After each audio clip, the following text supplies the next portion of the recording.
session of our hearings on the Treaty Principles Bill. We've got our first submission this afternoon kicking off with Miss Emmaline Pickering-Martin. So if Emmaline's with us, kia ora Emmaline, thank you for being with us this afternoon. We've got you joining us for 10 minutes for your submission, so I'll hand over to you to present your submission and maybe introduce your colleagues sitting beside you as well. Kia ora tātou. Thank you for having us here today. Ko wai maua, ngā Mokopuna maua no ngā pui me whiti hamua tonga Tuvalu hoki. Ko Emmaline Pickering-Martin aho. I am a mother of 8 children and the CEO of Outline Aotearoa. And I'll pass it on to you. Ko Rachel Matangi aho. I'm the daughter of Emmaline and a 14-year-old high school student. We are here to voice our opposition to the Treaty Principles Bill. We're going to let my daughter start and then I'll jump in a bit later. As a rangatahi Māori in Pacifica, I don't agree with this bill and neither do any of my mates. We think it's stupid and it's a waste of time. I believe Te Tiriti is enough and we don't need another old man rewriting it. We need the government to listen and do the right thing and uphold their end of Te Tiriti o Waitangi. And there are heaps of Māori and Pacific scholars, lawyers, and really smart people who have given heaps of reasons why this is a bad idea. And I want you guys to know that us kids think it's a very bad idea too. I recommend the government listen. I recommend the government think about rangatahi like me who this will affect in years to come. I recommend the government, especially David Seymour, to stop acting like a little rat and start being honest with themselves and with us young people and to do what is right for my people. And my final recommendation is that this bill doesn't go any further.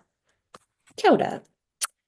So my part of this little chat, I would recommend that you listen to my daughter and her friends and the many young people like her. Te Tiriti o Waitangi, to me, is a living, breathing document. It's not something that's abstract that we just chuck into policy for the sake of it. I see Te Tiriti in my children's schools, in their kapahaka, in their learning. I see it in my mahi, underpinning every ounce of mahi we do for Tapui, MVP FAF+, and Rainbow Whanau across the motu. I see it in my mates in Tai Tokero, Hana and Haley, who are growing a marakai and relearning relationships with Te Tai Ao. I see it in my mate Lizzie, who has journeyed through Takiura to give her babies something she never got to have. I see it in my mates Ameria and Eric, who have also begun their haerenga through Takiura and having babies in full immersion reo Māori schools. I see it in my mate Courtney, who lives in Palmy and is Rotuman and has started a marakai on her berm for her community. I see it in my baby's daycare, where her Pākehā kaiako greet her in te reo, and where each learning step she takes is linked back to her whakapapa in generous and loving ways. I see it in my mate Grace, who works in Rainbow Community Kaupapa and is staunchly advocating for the mana of Te Tiriti to be upheld, and my other friend, who's also named Grace, who writes the most beautiful, thoughtful poetry that connects our Māori and Pacific communities. I see it in my bestie Shan, who is a community mental health nurse up here in Tamaki and all the mahi she does. I see it in my partner Ray, who works with street whānau every day, who leaves our house at 6 a.m. to feed those living on the street and those facing addiction and poor mental health. I saw it this morning at Karakia at our local library after the horrific violence against our Rainbow community on the weekend. I see it in our communities every single day, and I want to ask why you would want to kill a living, breathing, vibrant agreement like this, why you would want to kill something that brings us together in such a meaningful, kind, loving, caring, and possibly equitable way. And I say possibly because it won't happen until this government and all successive governments honour and uphold Te Tiriti o Waitangi. And for these reasons, I myself, I know my daughter and our whānau all oppose the Treaty Principles Bill. And before we end our oral submission together, we just want to take a minute to give thanks to all of those who have fought tirelessly and endlessly for Te Tiriti, for tino rangatiratanga in this country, the likes of Dame Whina-Cooper, Tāmoana Jackson, Dame Tariana Turia, Professor Margaret Mutu, all our kōhanga nannies, Tāmoana Jackson, again, just such a stalwart in this area.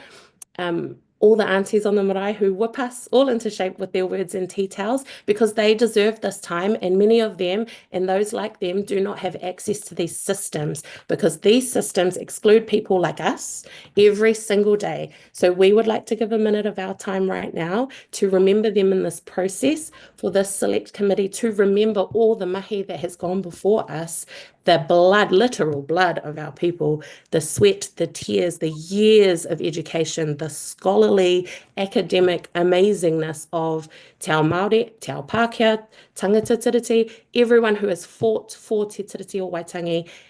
We would like to give a minute for them right now in silence so we can reflect on their mahi. Kia ora.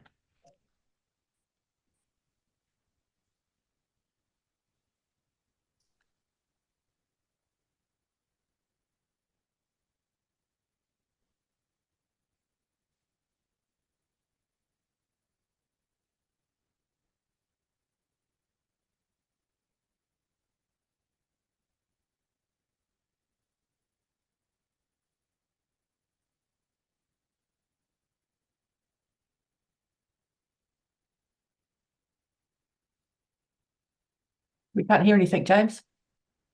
No, sorry, we're taking a minute's silence.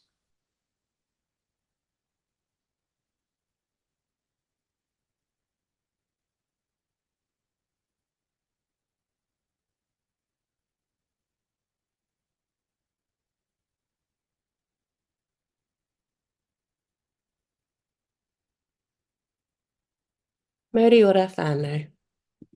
Kia ora, Emmaline, thank you. We've got some questions lined up if you're happy to take them. We're going to start with Timothy Paul, then Tākta Ferris, then Todd Stevenson.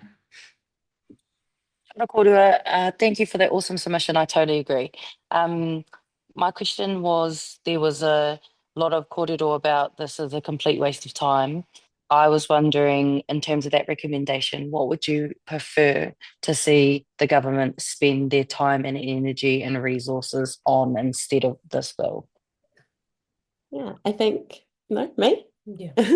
I think that collectively we'd like to see this government spend time on actually upholding Te Tiriti instead of wasting time looking at these random things that come from different agendas across our political spectrum.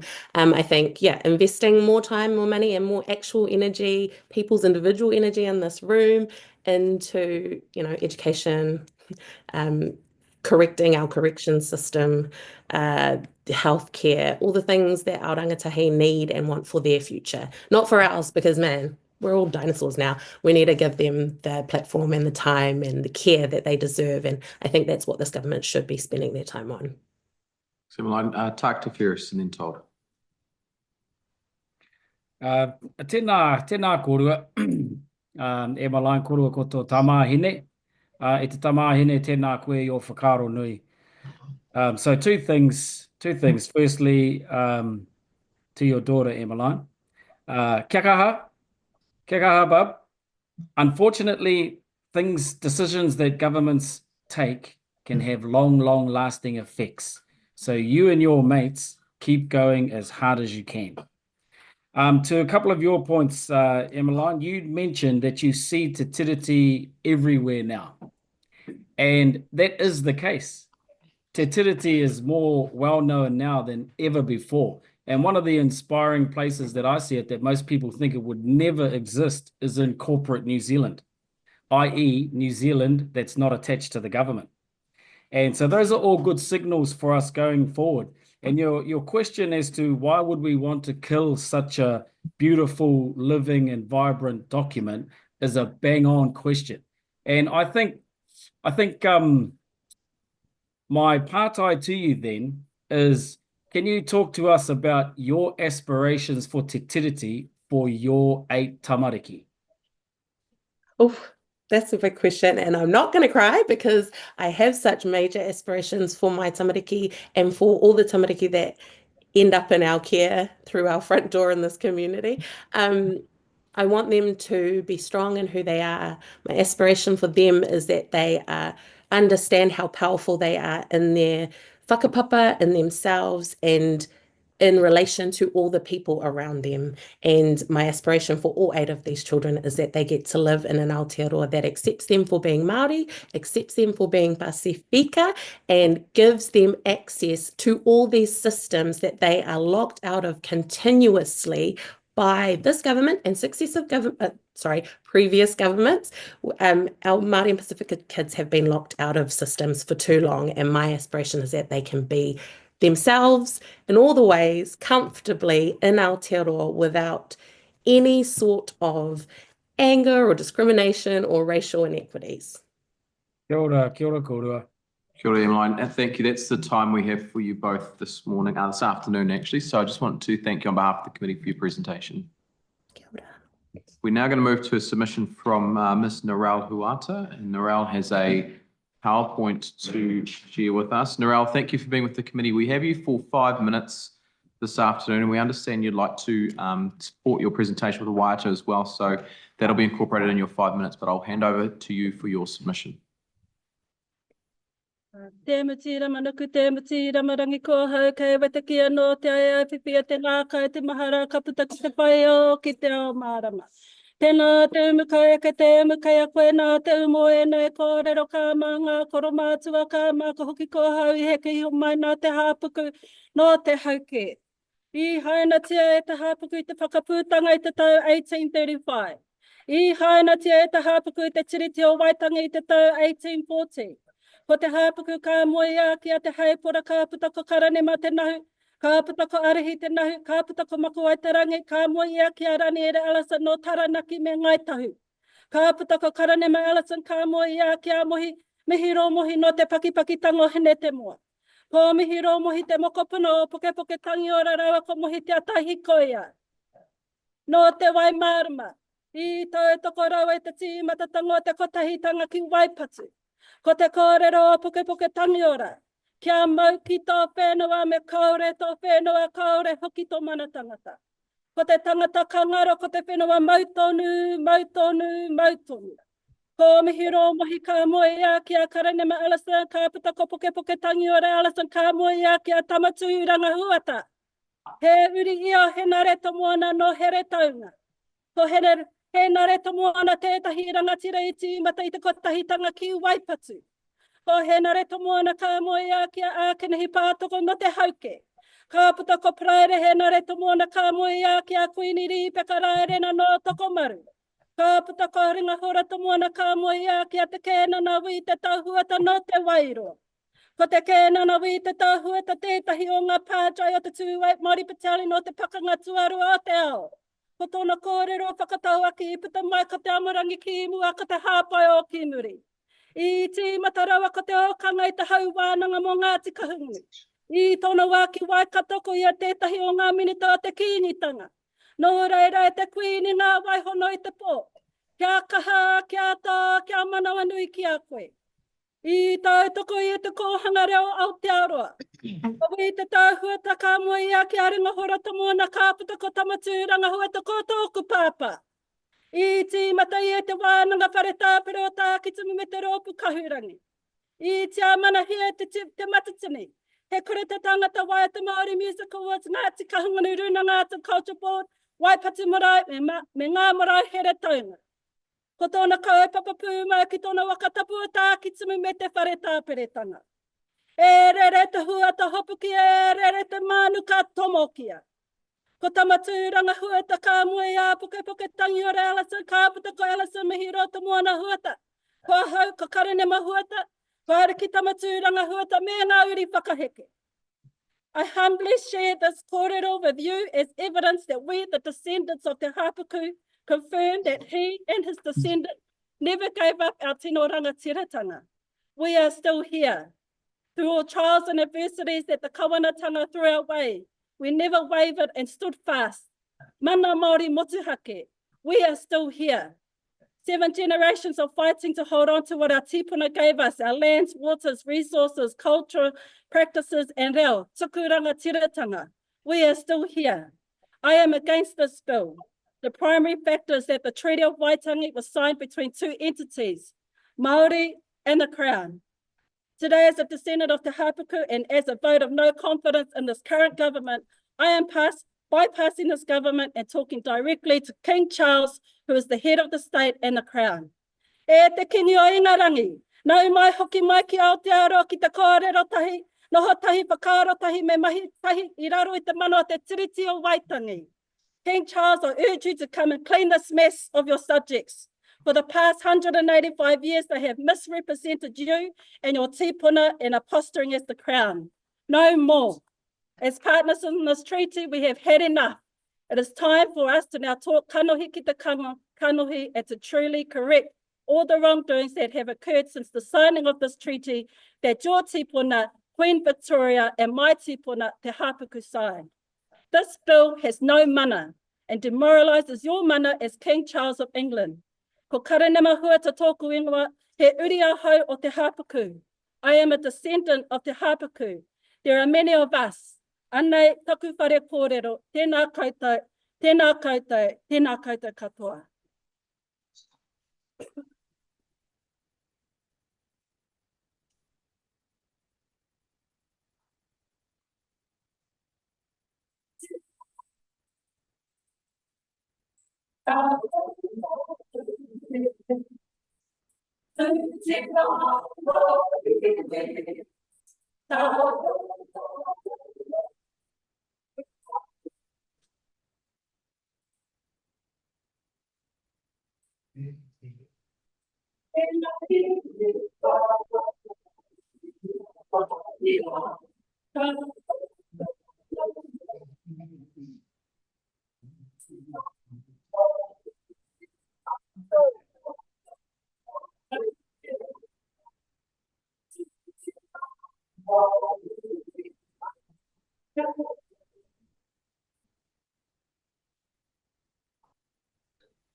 Look, unfortunately, we are over time now, and there is no audio coming through from the Waiata there. So, look, Narelle, I'll get the team to pass on a message of thanks to you later on, but we'll have to conclude this part of the hearing for today. So, kia ora.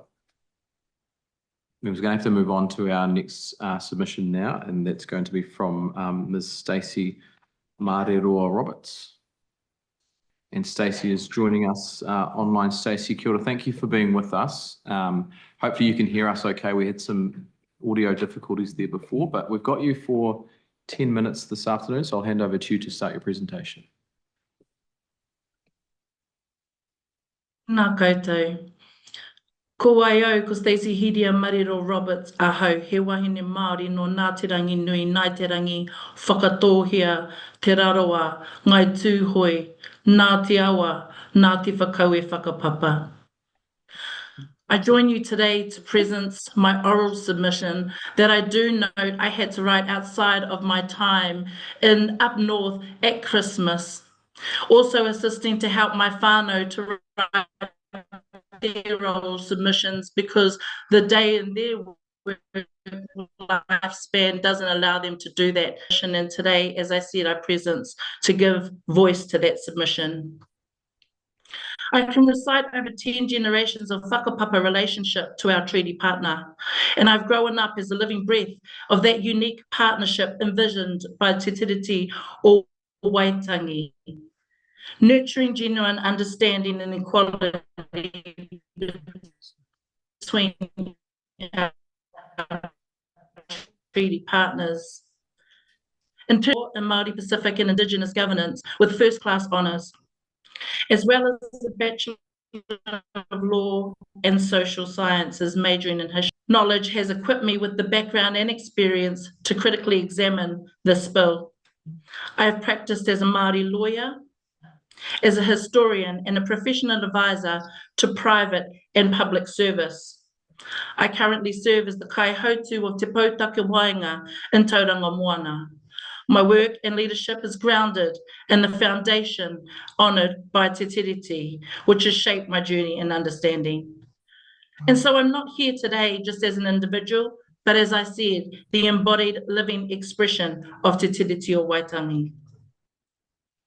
In the first few weeks, you heard your submissions, expert intelligent counsel speak to hearings about systematically dismantling this bill.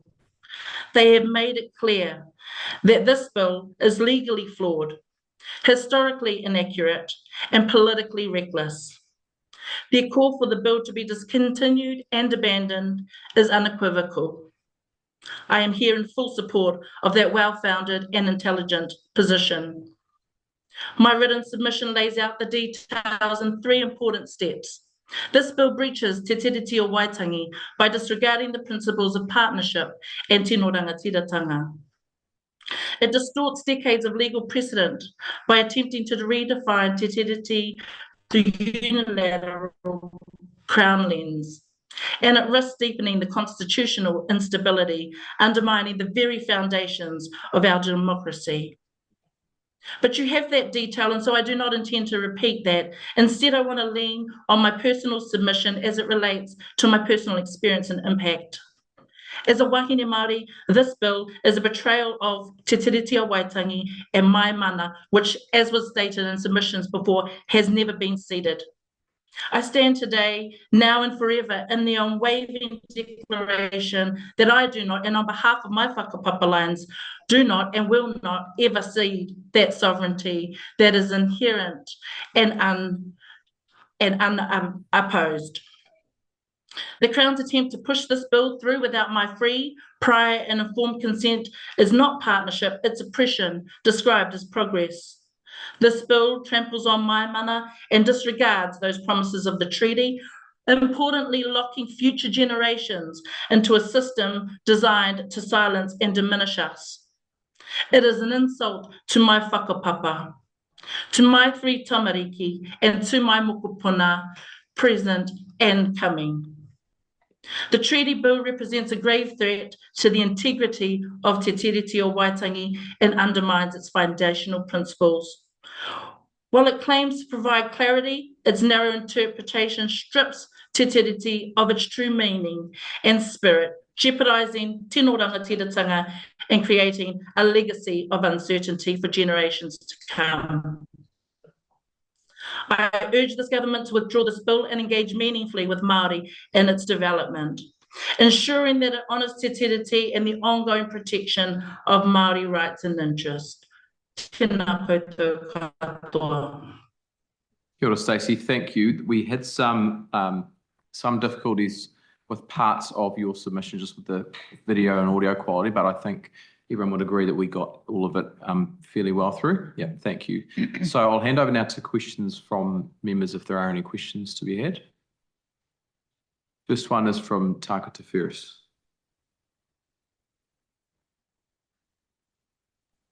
Tēnā koe, Stacey, I te huhua o whakaro nui mō Mokopuna. I wonder if you could just describe to us, Stacey, and I think this is on the back of, given that now the understanding that Māori never ceded sovereignty is so well understood. There's legal precedent, the whole lot, the whole gamut is there. And the encouraging thing is it's becoming more spoken by our own people, and that's what we need to do. So maybe you could just provide for the committee a view or what you might know about your home and how your people ran themselves. Our people ran themselves just fine at one point in history before that was all interrupted. And the question has been asked here a couple of times today, what would it look like today? Bit of a presumptuous question, given the other team have had 180 years to develop theirs. But can you tell us about what your people used to do in terms of governing themselves, looking after their own Hauora, making sure everyone was educated, ensuring resources lasted for everybody, and so on? Nā, tēnā koe. In essence, the mana comes from the whenua, and our whakapapa connection is what drives our connection and hononga to meet together. In times past, we would collectively wānanga our way forward. There would be a chief or chiefs and a core committee, those who are ultimately responsible to communicate the vision and direction of the people, but it is a process of kotahitanga where everybody has an opportunity to be kanohiki, to be met where they are, and to be able to have input and insights. And this process has shown that has been dismantled. It is important, and I call to this committee to come to us, come to the people. It is important that you come and sit with the people, rangatira ki te rangatira, kanohi ki te kanohi, and listen to the views around the table from the hapuri. Thank you, Kia ora, Stacey. Hene. Any further questions there, members? There's nothing further around the room. So Stacey, just on behalf of the committee, can I thank you for being with us this afternoon and for providing your oral submission to support your written submission. We appreciate your time. Nā koutou. So we're going to move to our submission now from the Honourable Eugenie Sage, who's going to join us online.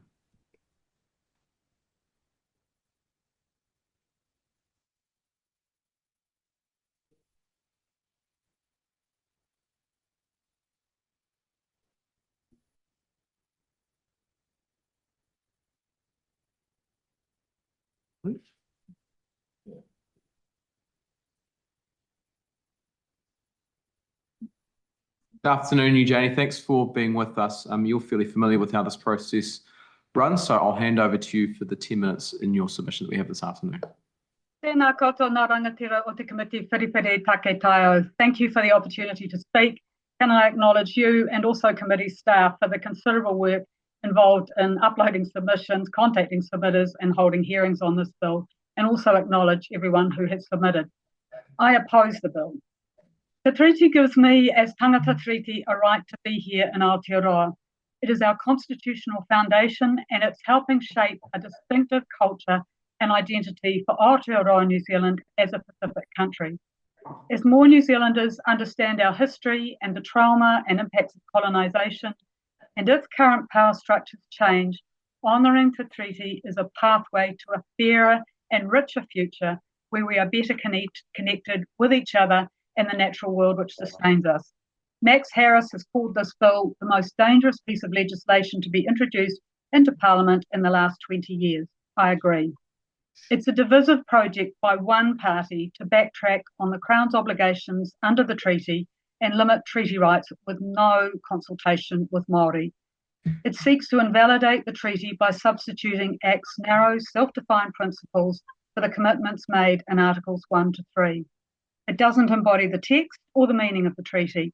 It doesn't include the treaty principles which have evolved through 50 years of case law and would obstruct their further evolution. Those principles include partnership, including the duty to act reasonably and in good faith, active protection, recognition of tribal rangatiratanga to exercise authority and manage lands, forests, fisheries and other taonga according to Maori tikanga, and a right to development and redress. As a former Minister of Conservation, I'd like to focus on the bill's implications for public conservation lands and waters. These constitute around 8 million hectares, nearly 30% of the land area of Aotearoa, as well as some sea space. They include mountain ranges, indigenous forests, tussock grasslands, shrublands, lakes, riverbeds, and coastal dunes. In a Maori pepeha, one's identity is described in relation to natural features, a river, a maunga, a harbour. Maunga are not simply landmarks, but embody whakapapa. They're often recognised as tupuna, ancestors, and incorporated within iwi whakapapa with names, history, and sacred sites. As our biodiversity strategy, Te Mana o Te Taio says, and I quote, in Maori culture, nature and people are entwined through whakapapa, te reo, tikanga, the arts, food, rongoa, and spirituality. This relationship is a reciprocal one.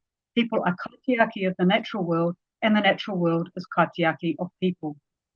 Reciprocal relationships and responsibilities to Te Taio are embodied in concepts such as whakapapa, kaitiakitanga, and manakitanga.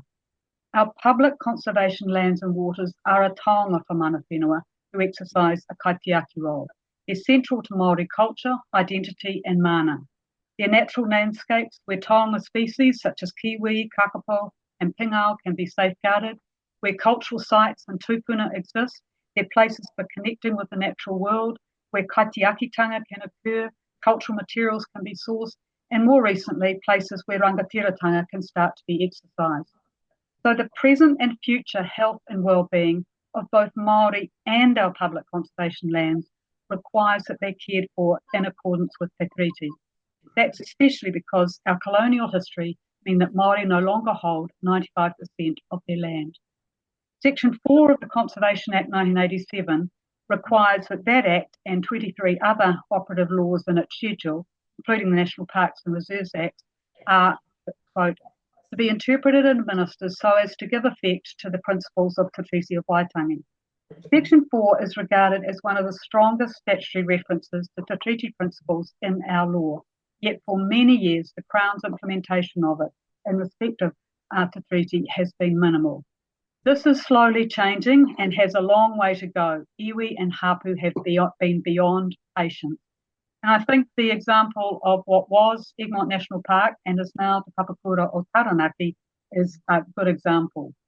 When the Crown confiscated over 1 million hectares of Taranaki land in 1865, including Taranaki Maunga, the rights and interests of tangata whenua in relation to their ancestral mountains were ignored for more than a century. Trampers, skiers, hunters were all involved in park management, but not tangata whenua. Tourism was promoted, but traditional Maori practices associated with the Maunga were banned.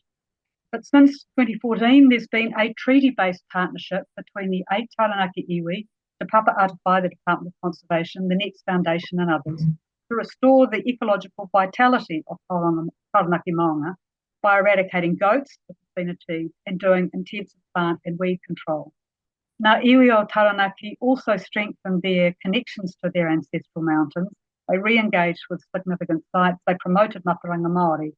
And the Taranaki Maunga Collective Redress Act will take the exercise of authority for both operational and policy decision-making much further. So my experience as a Minister of Conservation was that where you have a treaty partnership and shared decision-making by Te Papa Atawhai and Mana Whenua, which recognises Māori values, rights and interests, you get better outcomes for all of us as people and for conservation. It restores mana and cultural identity, and it strengthens whakapapa relationships. And it provides more opportunities to turn around our biodiversity crisis through shared mahi and promoting a shift in public thinking towards greater care and responsibility towards the natural world. And I mentioned in my submission the Raukumara Pai Maunga Restoration Project. That is one of the few places in the largest area of native forest in the North Island where you're getting deer control occurring on conservation land. That and the extensive aerial 1080 operation would only have been possible because that project is led by Ngāti Porou and Whanau Āwhanui. And in conclusion, if the committee rejects this bill and recommends that it not proceed, it should also consider the impacts of Minister Seymour's proposed regulatory standards bill. That seeks to negate rangatiratanga and the application of the treaty. Binning the treaty principles bill would be of little value if the thinking in that bill and the regulatory standards bill itself proceed, because its proposed principles don't mention the treaty, they don't require legislation to be consistent with it, and they prioritise private interests rather than collective ones. Both those bills and any referendum on the treaty would take us backwards to a divisive and regressive colonial past when we should all have an interest and pride in the treaty as a unique foundation for our country, as creating a sense of security and belonging, and as the basis for a fairer future. Nō reira, tēnā koutou katoa. Thanks, Eugenie. We've got 3 questions lined up. It's all the T's. Tamitha, Paul, Takata Ferris, then Todd. Tamitha, then Todd, then Takata. Zilda. Todd, Eugenie, thank you for that presentation. Really helpful to have your experience and knowledge as a former Minister of Conservation. My question is around what you think the political motivation is behind this bill, and whether, obviously there are lots of different reasons that submitters have brought, but from your perspective, with your experience, what would you say the political motivation has been behind this bill? Tēnā koe, Tamitha. It is, I think, to move against collective interests. It is to prevent the partnerships that we have developing with the Papa Atawhai with Mana Whenua. And I think it is also, as I said in the submission, to enable those who seek the private property rights to dominate to have an easier track to doing that. The whole succession of treaty cases, the lands cases, forest cases, and others were an obstacle to privatisation of significant public assets. Kia ora. We'll go to Todd Te Tākatu. Hi, and thank you for your submission. Would you agree that in the 1980s, obviously the reference to the principles of the treaty, and you mentioned obviously in the Conservation Act, but those principles were just developed by the Crown? No, they weren't. Well, it was intended, as I understand it, and there are others with much more expertise, and there have been several submissions which set that out, to act as a bit of a bridge between the Maori and Pakeha, or Maori and English versions of the treaty. And Jane Kelsey has argued that the development of principles seeks to actually limit the Crown's obligations under the treaty, and that this latest bill is an attempt to do that even further. So, but they have been developed through the courts since 1975, and they are now continuing to evolve. I think, as the Chief Justice said, they can continue to respond to new circumstances. So we need that evolution to continue.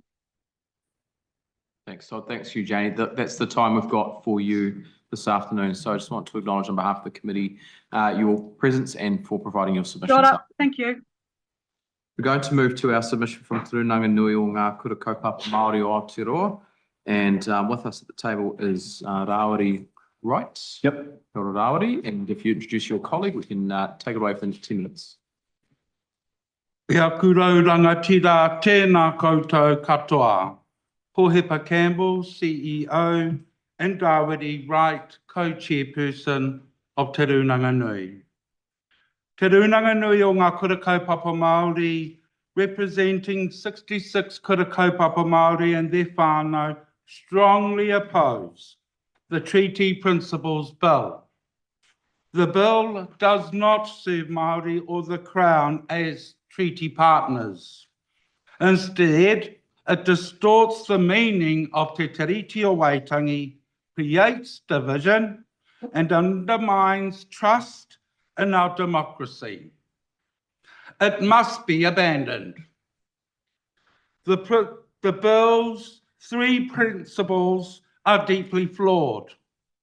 They are undemocratic, attempt to nullify Te Tiriti and allow or otherwise, or rather than perpetuate unequal treatment of Māori under the law.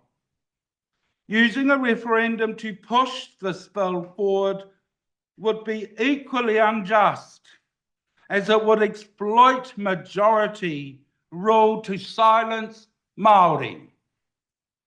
Māori voices, and would ignore the need for an informed, inclusive conversation about the real rights of Māori in Aotearoa, as opposed to the manufactured false impression of supposed Māori rights, other than those guaranteed under Te Tiriti o Waitangi.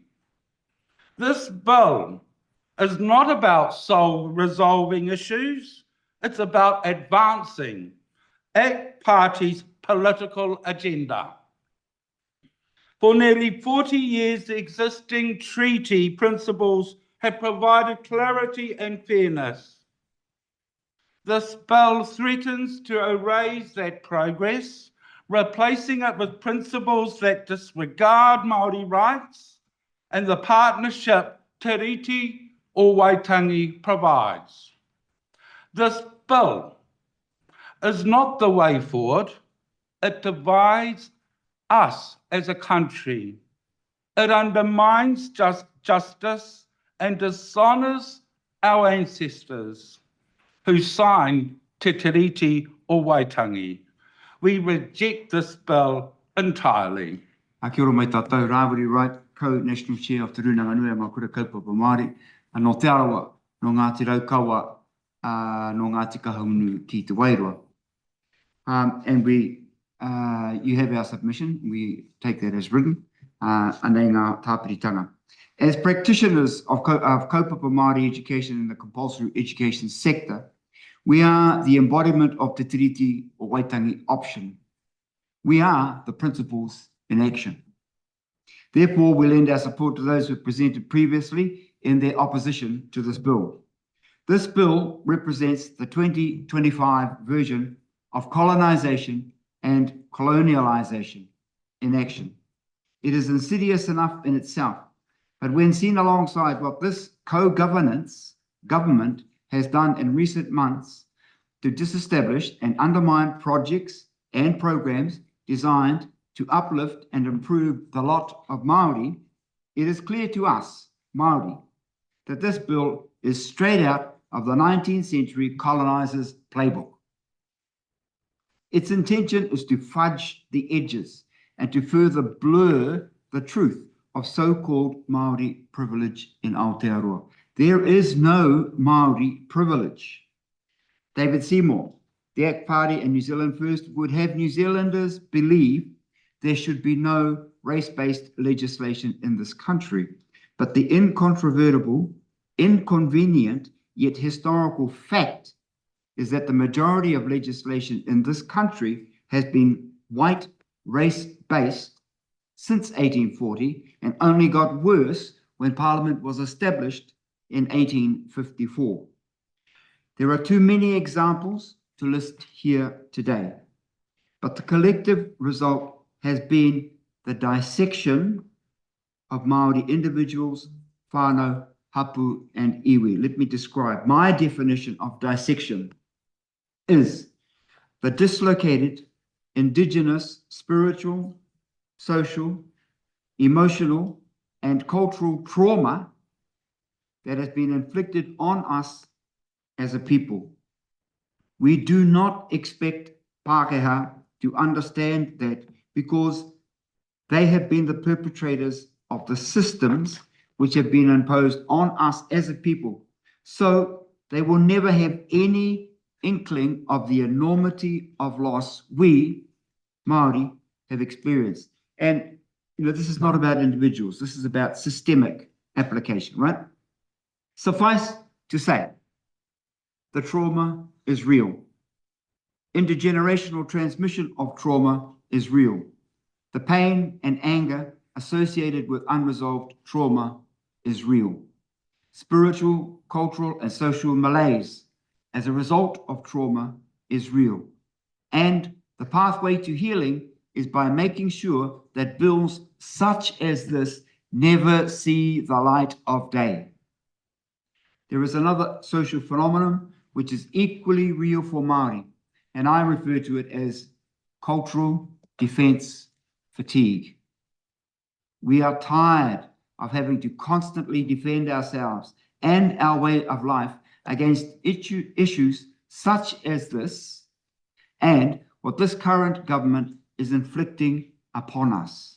But as we have done since the Pākehā arrived in Aotearoa, we will endure.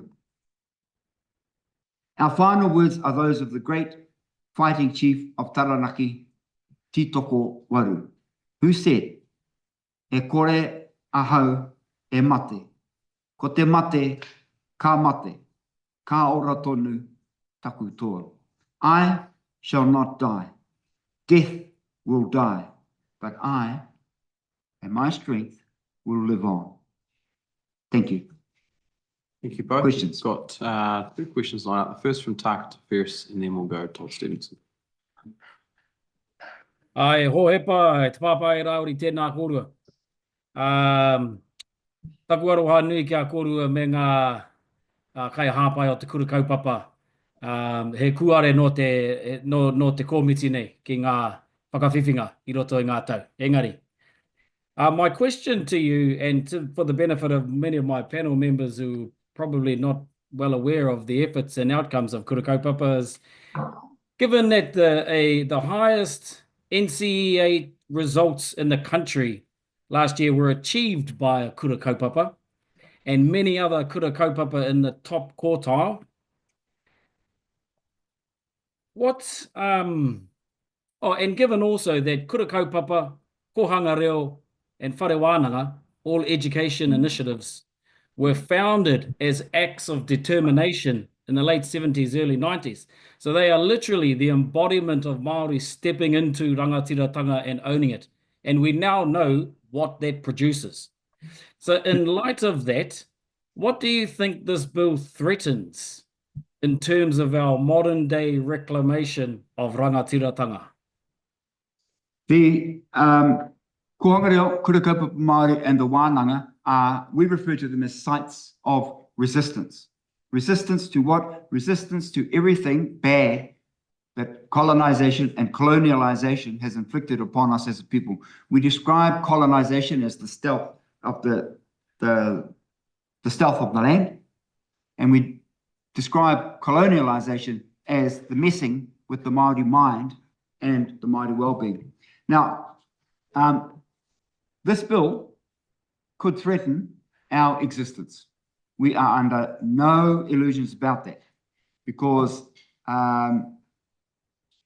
if it proceeds, the next thing will be an attack on the supposed divisiveness of Māori initiatives by Māori for Māori, rather than celebrating, because not everybody who attends Kohanga Reo and not everybody who attends Kura Kaupapa Māori or the Whananga are Māori. They're people of all races. So rather than seeing them as unifying options, this person, Mr. Seymour, and his cohorts would tend to look at them as being separatist and divisive. They are not. This bill, should it proceed, would threaten their existence, our existence. Thanks, Rawiri. That's the time for everyone this morning. So just sort of appreciate you both being here and providing your submission. Tēnā koutou. Thank you. We'll go now to submission from Auckland City Mission. We're with the room. Thank you. Come up to the table. Helen, I think we've got, don't we? Kia ora, Helen. Thank you for being with us. We have you for 10 minutes this morning. So if you'd like to begin your presentation, we'll hand over to you. Kia ora, tēnā koutou katoa, Chair, members of the Select Committee. I would like to genuinely take this opportunity at the beginning of this magic 10 minutes to look each and every one of you in the eye and to thank you for the privilege of being here today. I want to acknowledge your role and this incredible work that you are doing in service of our country currently. This is the most important conversation that is happening in this place, and you are our kaitiaki and guardian, so tēnā koutou katoa. I'm going to take the submission as read and speak to the heart of the matter in the next couple of minutes. I'll begin where it's important to begin.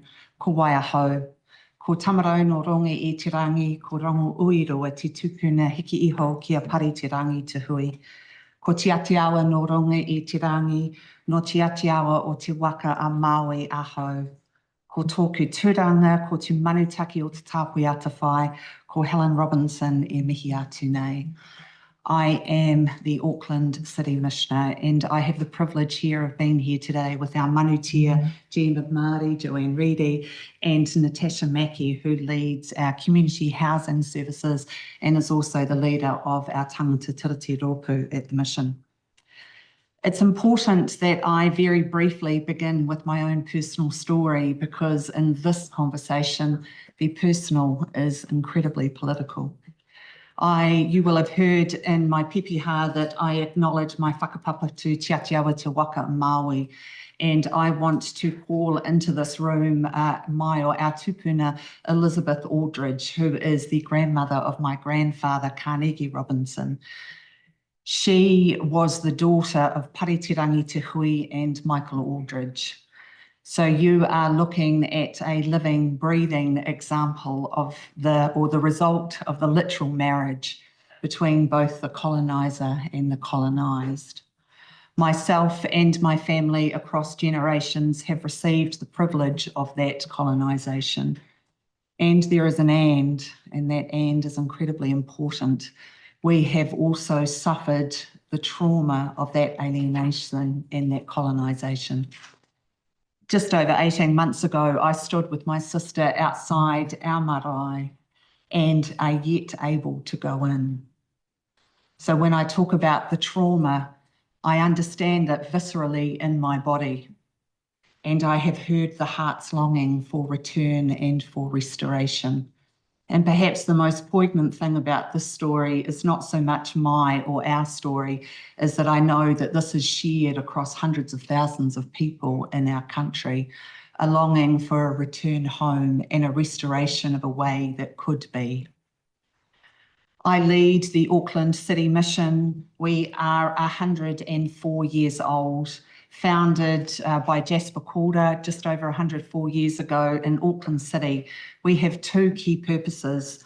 One, to respond to the reality of suffering in our city, and two, and importantly, to challenge the very structures that create, sustain, and perpetuate that suffering.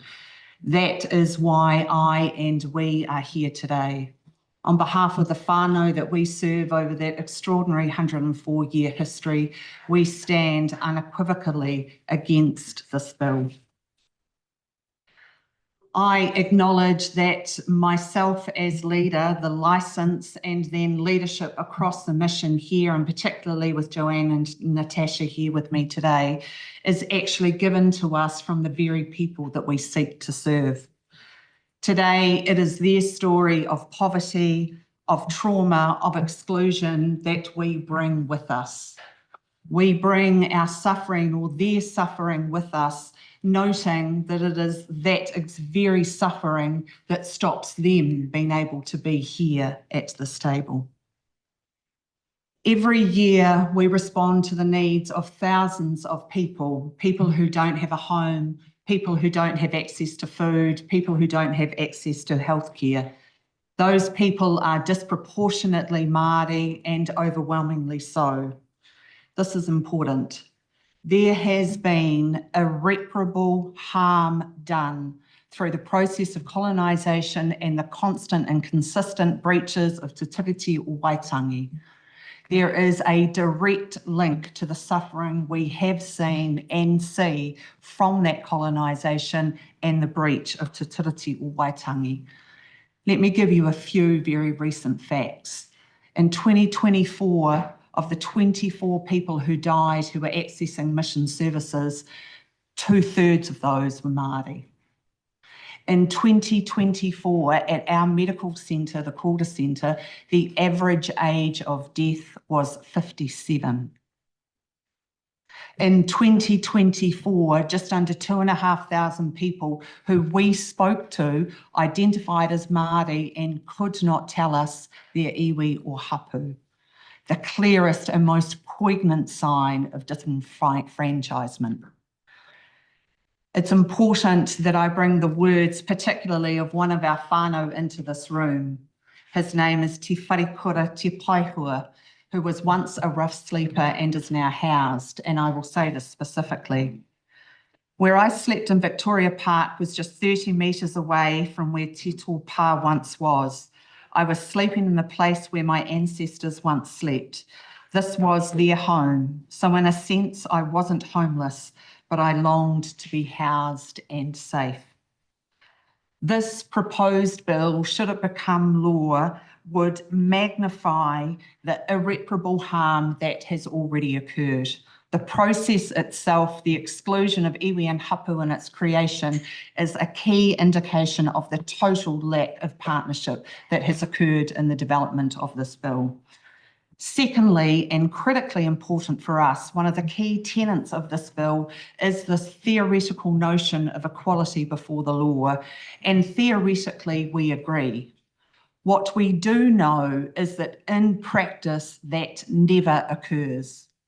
We call for equality, or in the words of Marilyn Waring, substantive equality. The experience of our people tells us is that if you have been colonised, you will be less likely to be able to access, to have opportunity, and to achieve outcomes. Colonisation matters. What happens to us matters.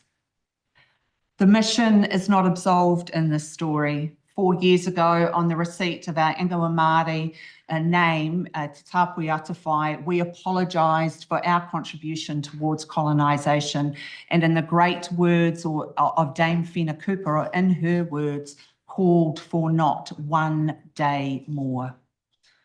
That not one day more takes us now to a place where we seek to be in relationship with iwi Māori and tamaki makaurau through the country and within our organisation, to a deep listening that dares to hear those whispers of the heart.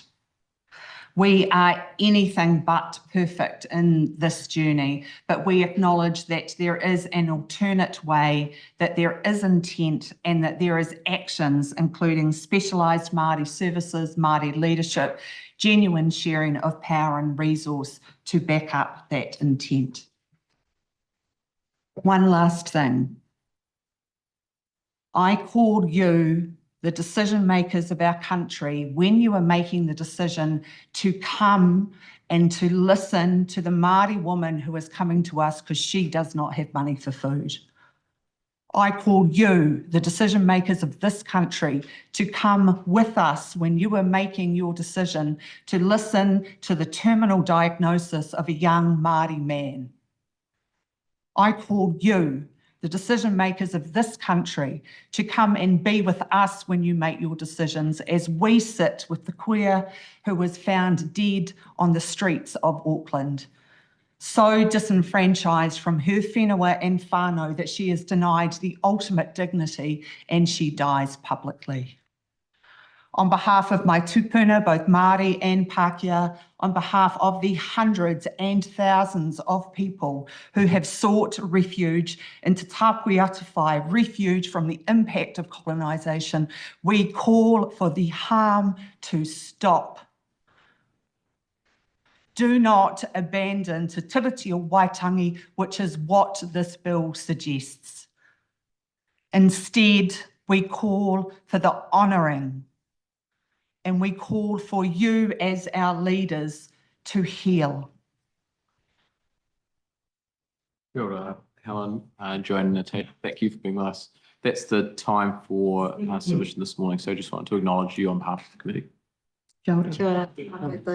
We're going to our submission now from Mokopuna Children and Young People's Commission, and we'll invite Dr. Claire Ahmed up to the table. Claire is joined by Josiah, and I don't know your colleagues, so I'll get you to introduce you. But we've got you for 10 minutes this afternoon, so I'll hand over to you to begin the presentation. Tēnā koutou katoa. I open today by amplifying a direct quote from a Mokopuna who just over a week ago at Waitangi told us, "For me, te tiriti is something that ties us all together, no matter where we come from." Today, representing Mana Mokopuna Children and Young People's Commission, I'm joined by my colleague, Josiah Tualama'ali'i, and we are committed to role modelling the expectations that we have of others to uphold the rights of Mokopuna to participation. So I'm pleased to introduce you to Anaru Mihaere, a rangatahi rangatira who has worked alongside us in our mahi here and regionally, and who as part of our time today will share his whakaaro on this bill. As the independent advocate working for and with Mokopuna every day, Mana Mokopuna opposes this bill in its entirety and calls for it to stop. This bill is harmful to Mokopuna Māori, whānau Māori, and to the future of our nation's children. I acknowledge the submissions that you have heard from Mokopuna so far, and I ask you to listen to them. They are telling you this bill must not proceed. This bill undermines the rights and well-being of all Mokopuna in our country, and it is especially detrimental to Mokopuna Māori. We remind you of the positive potential of Te Tiriti o Waitangi.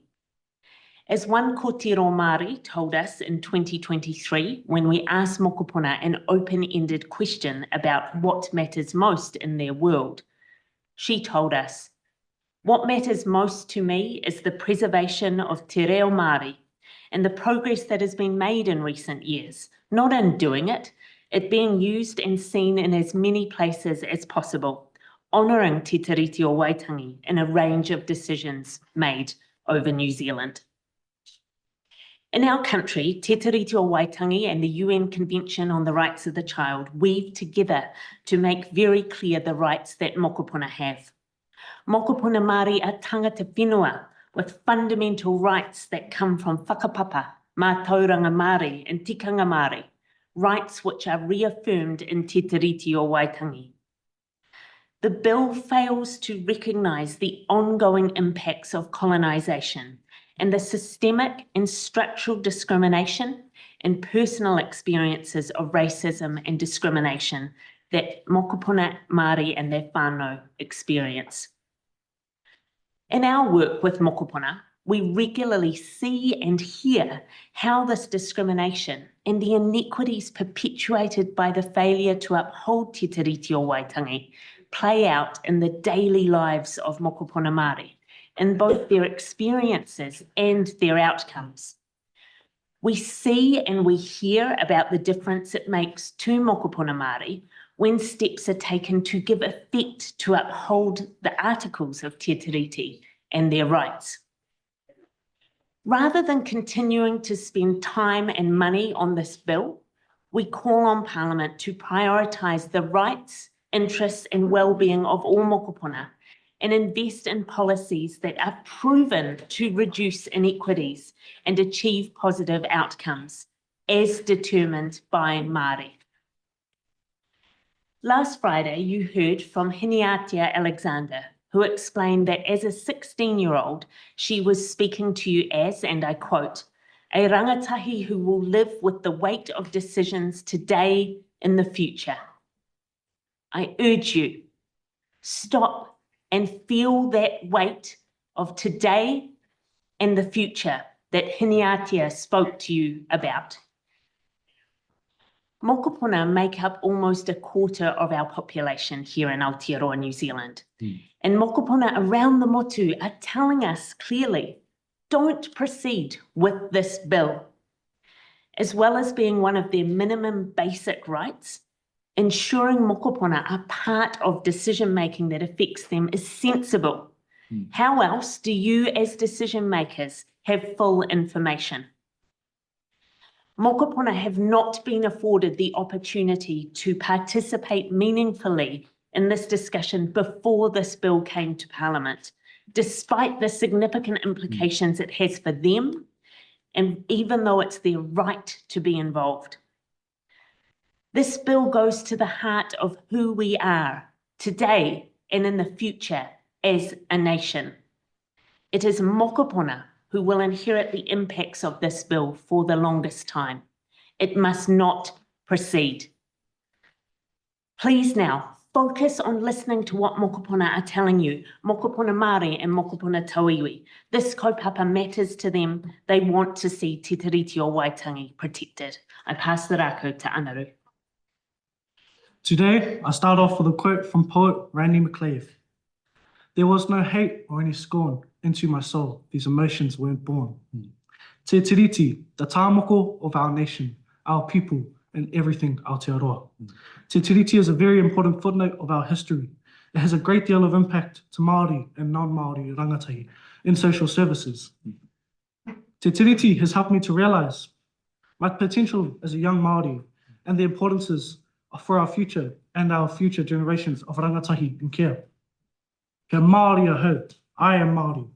And this treaty was made to protect our nation, our Māori, and our Mokopuna that are yet to come. Our Mokopuna should be where we look to, the future of this country and the politicians of the future. As you have all heard, my name is Anaru Mihaere. I hail from Ngāti Kahungunu ki te Wairoa.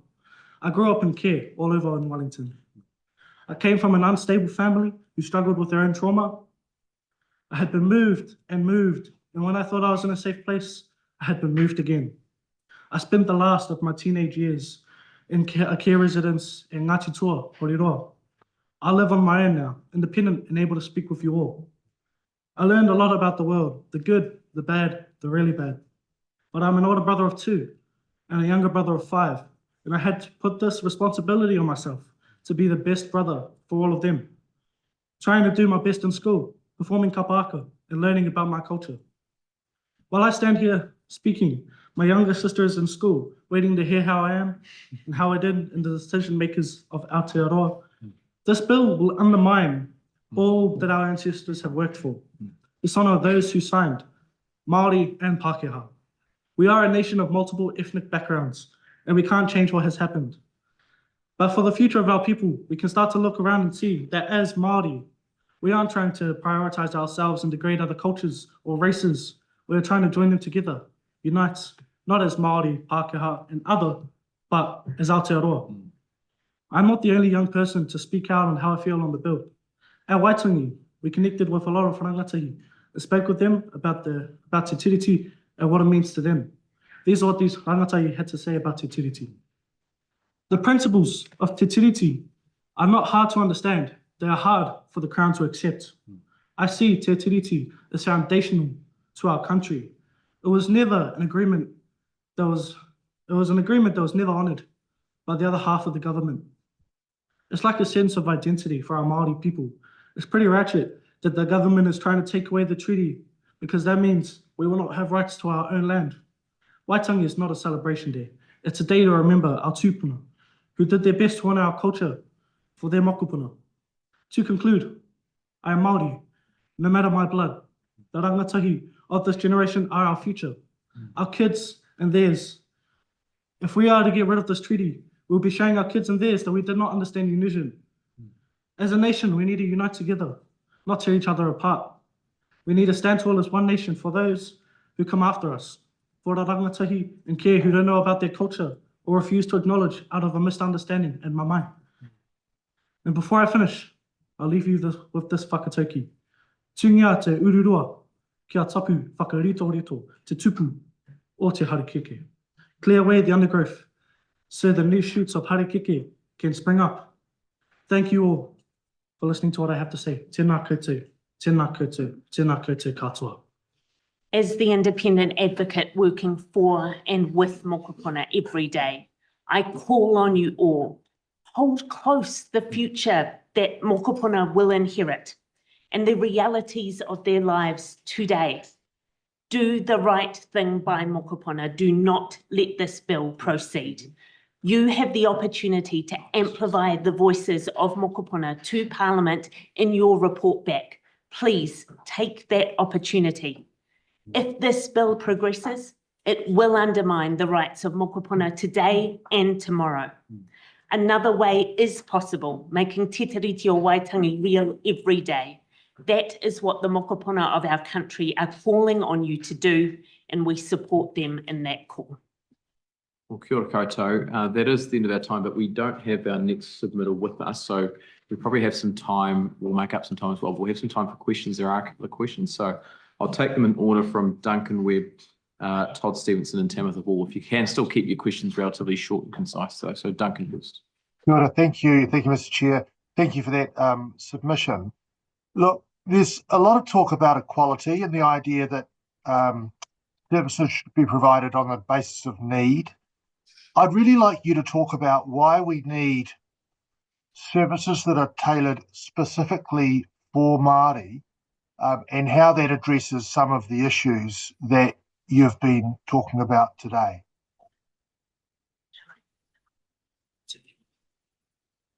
As a Māori rangatahi who was in care myself, I've seen there has been a lot of disregard to Māori, Pākehā, even Islander, and now in care. There seems to be that kids in care get shown that everything, the reason that they are there is because it was their fault. And as Māori who struggle with generational trauma, who have gone through a lot and who still continues to go through a lot of oppression, being able to have this treaty is a big step up for our country as a nation. Our rangatahi in care who refuse to acknowledge or who choose not to acknowledge their Māori, all fair, because they're worried being Māori is too much or being brown is not okay. But that's not the case. And this bill, if this bill is to proceed, this is what the bill will show them. Thanks, Thank you. Todd and then Tamitha. Just really quickly, it was mentioned, I think, that Mokopuna Maori rights come from the treaty. Are they different rights to other children and young people or the same rights? Kia ora to the member. So what I actually said was that Mokopuna Māori rights are affirmed by Te Tiriti o Waitangi. Those are rights that Māori tangata whenua had in this country before the British Crown came to this country. They are affirmed in Te Tiriti o Waitangi. And I also mentioned that in our country, we have a unique framework of children's rights in this country, as we've discussed a number of times before in this committee on other bills. And what that means is that those rights actually weave together under these two frameworks that we have, Te Tiriti o Waitangi and the UN Convention on the Rights of the Child. And it is very clear the rights that all mokopuna have and that mokopuna Māori have to culture, to identity, to tino rangatiratanga and mana motu hake. So, and final question from Tapui. Kia ora koutou. Anaru, thank you for that really powerful submission. You were really clear about where you stand as a rangatahi, and I just want to thank you for sharing your story and your life with us this morning. My question's for Dr. Claire. You've been making a lot of submissions on government bills lately, and I wanted to ask you, you were also really clear about your view on this bill, but what kinds of things could you do with your team's time and energy and resource if you weren't putting so much energy and resource into opposing continuously bad bills like this one? Tēnā koe to the member. So the first thing that I want to emphasise is that we are the independent advocate for mokopuna. And so no matter what time we are in, regardless of the government of the day, we will be advocating independently, grounded in the rights frameworks that we have here in Aotearoa, New Zealand, consistent with our legislation to advocate independently for mokopuna and their rights. And part of the work that we do is advocating into spaces such as this on bills that are before the Parliament. Yes, we have been kept busy this past parliamentary year, given that the rights of mokopuna have been called into question in a number of the pieces of legislation coming before this House. And every time that I advocate, I do that grounded in, does this uphold the rights of children and young people in this country? And what more needs to be done to uphold those rights? In terms of our mandate, I want to emphasise that we are the independent advocate for all 1.23 million mokopuna in this country, and we are a relatively small organisation serving almost a quarter of our population. Is there more that we can do? Absolutely, but we pride ourselves on the fact that we are regularly out around the motu in communities with mokopuna whānau, hapuiwi and community organisations, being very connected in to what it is that they are experiencing, their aspirations and their challenges, and you can count on us to continue to do that. Ia rā, ia rā. Thanks, folks. That's probably our time. So I just want to extend the committee's gratitude and to Anaru for being before us and for sharing some of your past and your story as well. We really do appreciate you coming before us. So thank you. Well done. Thank you, Minister. Thank you very much. We'll move now to the next submission from Te Runanga o Tahu. Just we get the chairs changed over. Joining us is Professor Michael Stevens, and I think he's been called the People's Professor, Justin Tipa. Kia ora, kia ora. Welcome to the table. Thanks for being with us in person today. We've got you for 10 minutes for your submission this afternoon, so I'll hand straight over to you. Moi. O tēnā koe te hea mana, tēnā koe te uri o makere te whanawhana, tēnā koutou o tēnei komiti.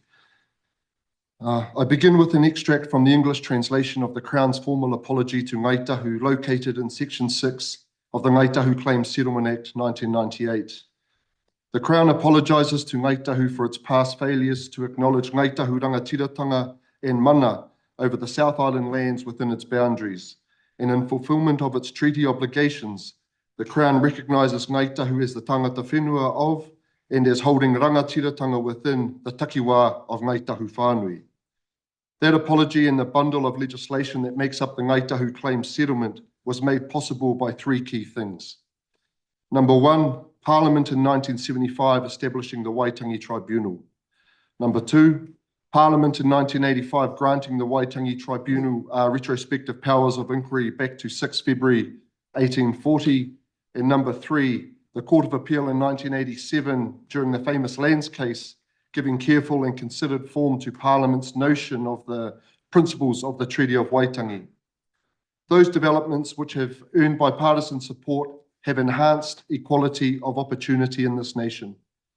Those developments have enhanced the sanctity of property rights in this nation.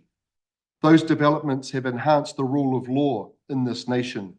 We are better because of them. And yet the principles of the Treaty of Waitangi Bill propose to do away with it all. It says that this careful legislative and judicial evolution exists for no good reason. And even worse, this bill attempts to do that behind a smokescreen of rhetoric framed in fairness and equality.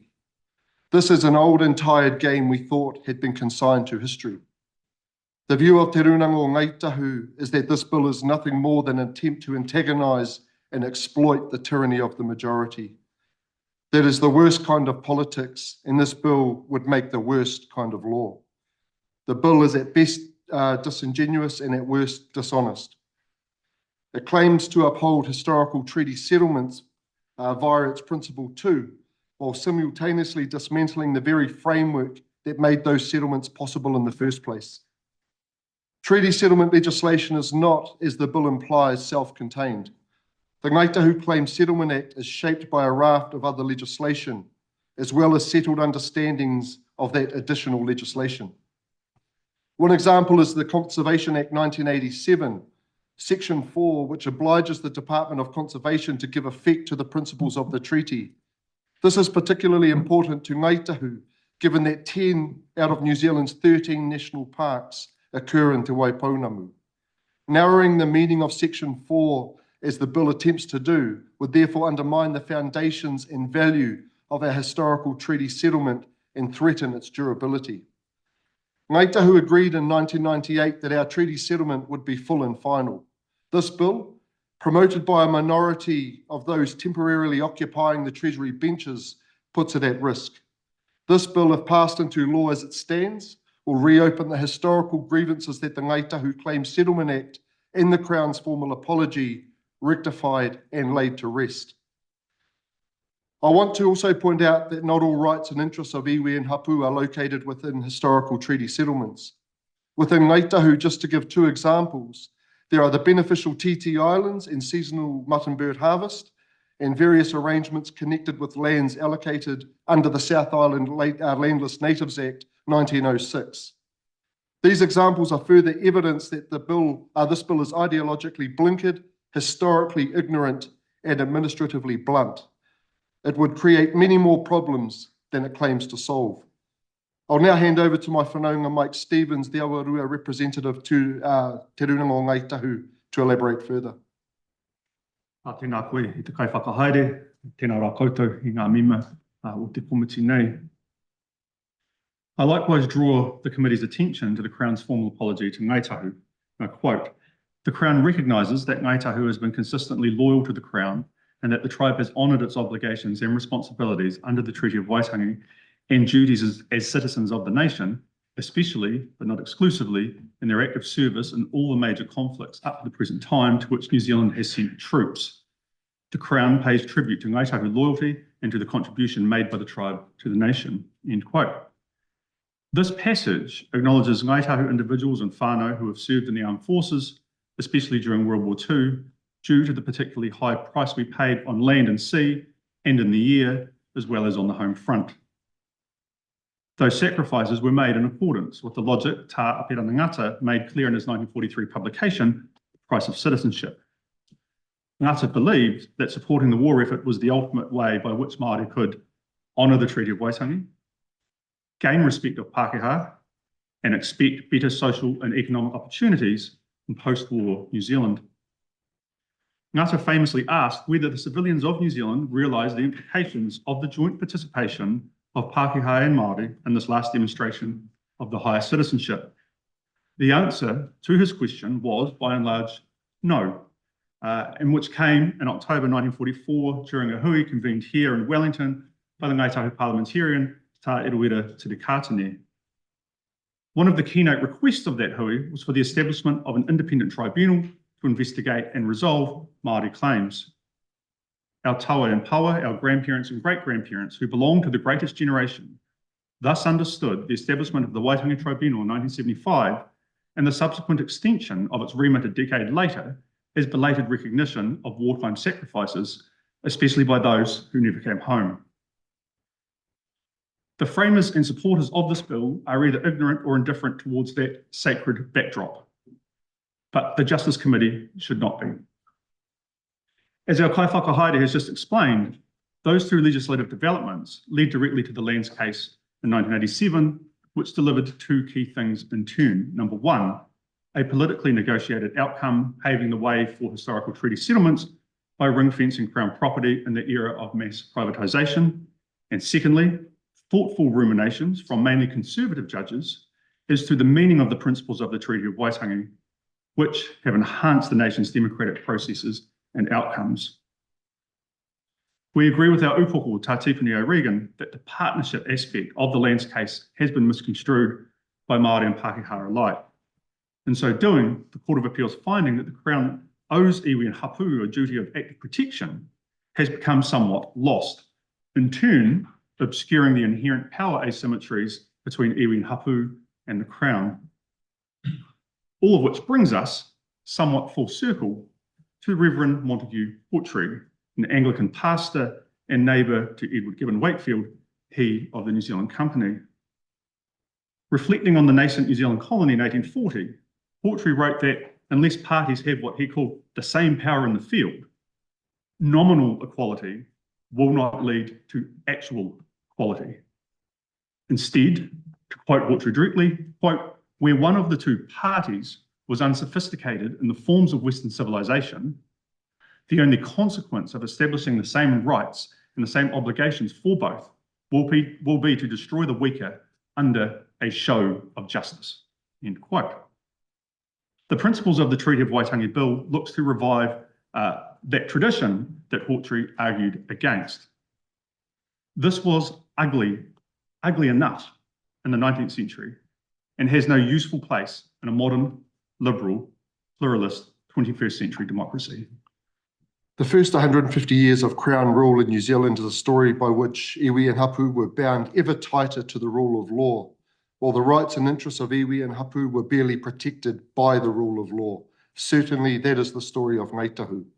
By the 1980s and 1990s offered a new way of thinking, one which made amends for the past and looked towards a more inclusive and equitable future. Key to that was the legislative development and judicial evolution of the principles of the Treaty of Waitangi. None of that puts these matters beyond question. New Zealanders can and should debate the application of the treaty principles in our legal system. But reasonable and decent New Zealanders should cherish and protect the principles themselves. Reasonable and decent New Zealanders should reject the bill. That is our position. Tēnā koutou. Kura, and I just acknowledge Wayne and Tanya in the back as well there. Members, we are running a little bit ahead, so I'll take the two questions we've got lined up. So I'll go Duncan, then Takuta, and one from Todd this time. Duncan first. Look, kia ora, and thank you very much for that submission. I was at Onuku and heard the karanga and the whaikororo, heard your speech, Matua, and I've read the Ngāi Tahu apology. There was pretty fierce kōrero at the marae, and I want your comment on whether this bill is another breach of the treaty and what this has done to the relationship between Ngāi Tahu and the Crown. Kia ora, thank you for the question. I think it's bigger than in what it's doing in the relationship between the Crown and Ngāi Tahu. I think it's destroying the fabric of our nation. Whether you're Ngāi Tahu Māori or otherwise, if you've bought into the notion that this country is founded on the Treaty of Waitangi, every action has been taken to undermine that foundation. And so we do consider it a breach, and hence my comments around we had absolutely thought we'd had a full and final settlement and consigned this to history in order to move forward. So it certainly, if the bill was passed as it stands, would certainly open that up for relitigation.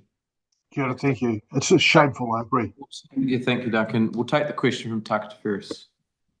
Takurakatira tēnā koe, Justin. Korua tahi me ngā kōrero mo tō tātou iwi o Ngāi Tahu. My question for you is you stated very clearly that our iwi of Ngāi Tahu has been a faithful partner, a faithful and diligent partner in a relationship agreement with a foreign sovereign. brought us to today. And here we find ourselves ripped back 150, 60, 70, 80 years.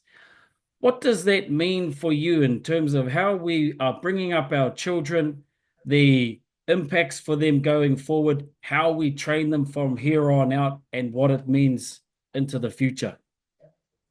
Tēnā koe tāhuta. I think what our children and successive generations are witnessing is their people, their leaders, their old people acting in good faith in all engagements with the Crown. And our rangatiratanga, that good faith is not reciprocated.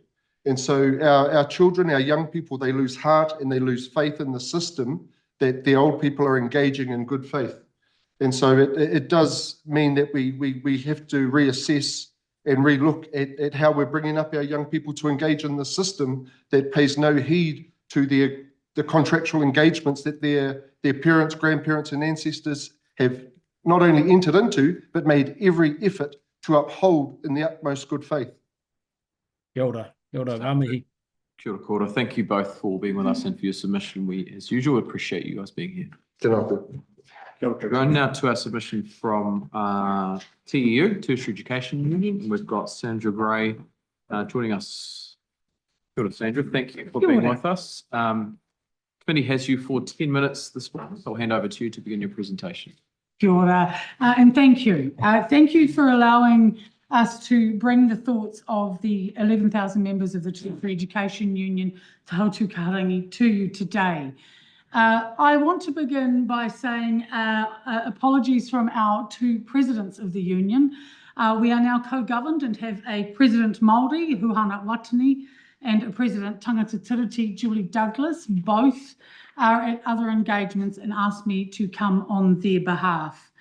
I do want to say we've worked extensively with our members on what Te Tiriti o Waitangi means to them because of the move to co-governance and a 50-50 partnership in all decision-making.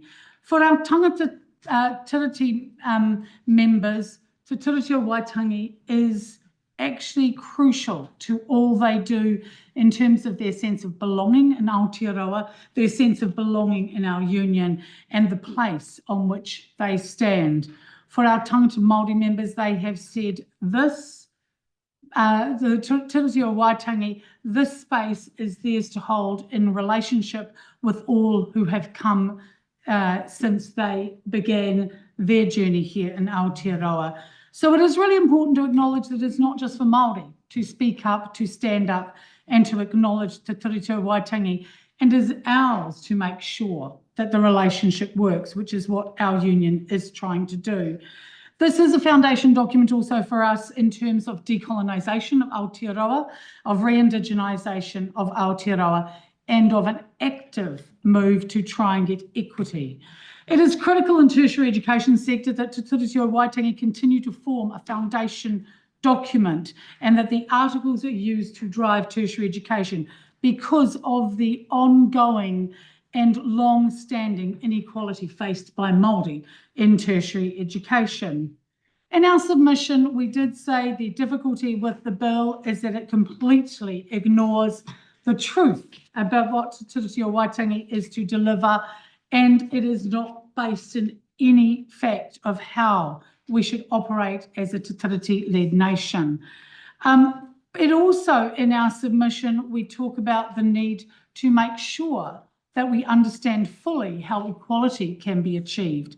As a union, equality drives much of what we do, much of the action. Equality can only be served by adhering to the articles of Te Tiriti o Waitangi and not rewriting it. We do not, under any circumstances, advance equality in Aotearoa by rewriting a constitutional document, nor by rewriting history. We must stand firm on our foundations and build on them. We see nothing in this bill that will provide for equality, and we do want to acknowledge how important it is to build equality in New Zealand. As I say, we are trying to do it by being co-governed as a union. We have Māori and Tangata Tiriti members sitting face to face, discussing, debating deciding on our future together. This bill does not provide for that future. It is not something we can support in any way. And why is it so important that we sit face to face, that we work side by side as tangata Māori and tangata Tiriti in a union, in a nation, in a government? Why is that so important? Because of what we witness every day in terms of the reality of what colonisation has done to Māori in New Zealand and to tangata Tiriti. And I want to give two examples. The first is very personal. I have a beautiful niece who is currently 25 and the mother of a 2-year-old. When she was 5 years old, she did ballet, which is a very ordinary thing for a Kiwi to do. The thing is, she was the only Māori in the class. And she returned one day when I was sitting with her mother and she looked at me and she said, why can't I have fair hair like you? Why can't I be blonde? Why can't I be white like you? When 5-year-olds in Aotearoa are questioning their identity, we absolutely have this wrong. And Tiriti o Waitangi is the place where we can right this if we adhere to developing a strong relationship and a strong partnership. The second example is personal as well, in that I led much of the conversation around co-governance in our union. And in one meeting, one of our members working in a polytechnic, a Māori member of around 60 years of age, started to cry. And I wondered whether she was unhappy or what was going on. They were tears of joy. And she said to me, co-governance means for the first time in my life, in Aotearoa, I feel I have a genuine say in the future and a genuine place at the table for decision making. I think we should be ashamed that it's taken 60 years for this member to feel she has a place in her nation, in Aotearoa. Tangata Tiriti need to do better. This government, this parliament, the nation needs to do better by Caitlin, by our Māori members who feel finally they have a place by co-governance. This bill harms that future. It divides us in ways we do not need and do not want. Please listen to the experts on Te Tiriti o Waitangi. Listen to the Waitangi Tribunal. Listen to the submitters. And importantly, listen to the citizens of New Zealand. The citizens of Aotearoa want a nation where they can work together, no matter their history. They want to sit face to face and find a common future. Do not deny them that right. It is our Aotearoa to create, and you need to support us in creating it. So I urge you, the Tertiary Education Union urges you to reject this bill and all that it stands for. Thank you, Sandra. We've got a couple of questions in the time remaining. The first is from Todd Stevenson, then Dr. Webb. Thank you for being here. I'm just interested in your co-governance arrangements as a union. So do your members then decide if they're Maori or non-Maori, and then from those groups vote for the president and the other members? Absolutely. So we ask Māori members to identify whether they're Māori and what from iwi and what hapu, and they make that decision, as always happens in New Zealand. We don't do anything else. But both presidents represent all members. They work together. They work face to face to make sure that we are the best union we can be. And the best union we can be is one that acknowledges Te Tiriti o Waitangi, one that acknowledges the unique knowledge systems, the unique position of Māori members, and one that acknowledges the place we all have as tangata Tiriti by virtue of Treaty of Waitangi. So actually, everybody's a winner when we get the right people at the decision-making table, and the right people are the two peoples that make up New Zealand. Sandra. Todd, Dr. Webb. Kia ora. Thank you for your submission and the work that you do. Look, I'm interested. The tertiary sector's a sector where there's been a real push to increase Māori participation, and there's been some significant success, over time. This is often either financial support or perhaps, kaupapa Māori learning support. Can you just talk briefly about how this increases equality rather than it being in any way unequal treatment? Look, absolutely. And first of all, I want to acknowledge the entire education system for its role here, and in particular in building equality in our education system. Kura Kaupapa Māori, Tauranga Reo movements have been critical because they provide Māori learners with a space and place that makes them feel valued, makes them feel honoured, makes them feel included. And similarly in the tertiary education sector, if you never see someone like you in a science lab, you don't see it as a place for you. So tertiary education institutions have taken very seriously the need to get more Māori in senior positions, more Māori at the decision-making table, more Māori in classrooms.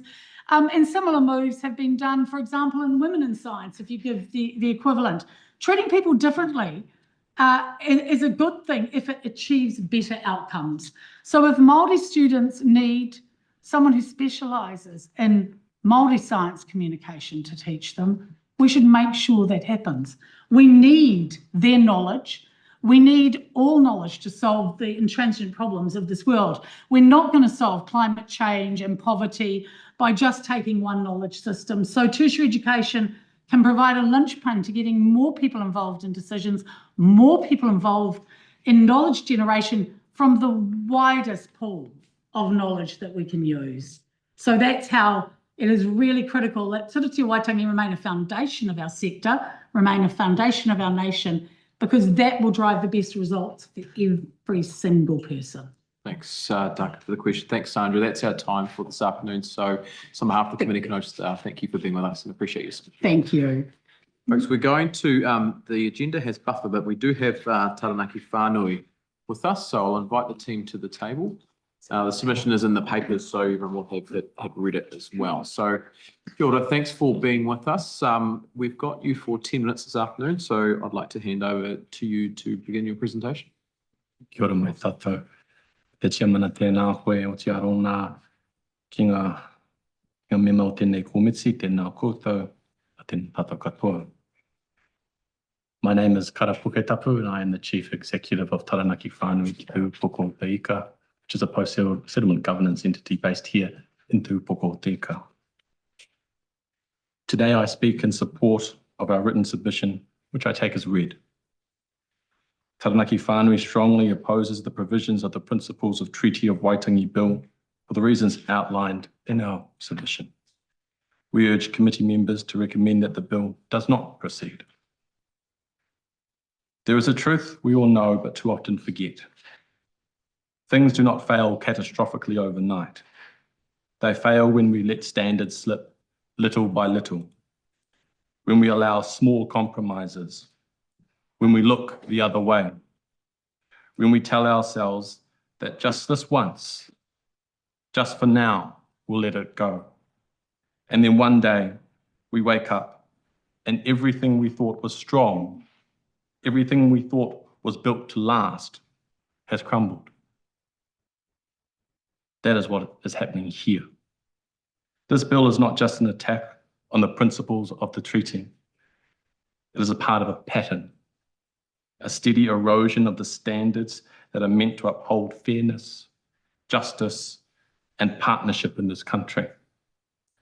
I know that others who have submitted before me have spoken at length about the constitutional questions, the legal arguments, and the technical components of the bill.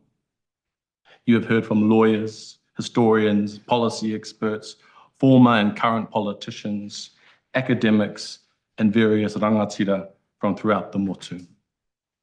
And I assume that you are already well briefed on those matters. So to be clear, that is not why I am here today. I am here as mana whenua, as haukainga, as ahika, the people who have held this very whenua here, where we sit today for generations, who have never left and who have paid the ultimate price to hold on to what little remains of what was once wholly ours.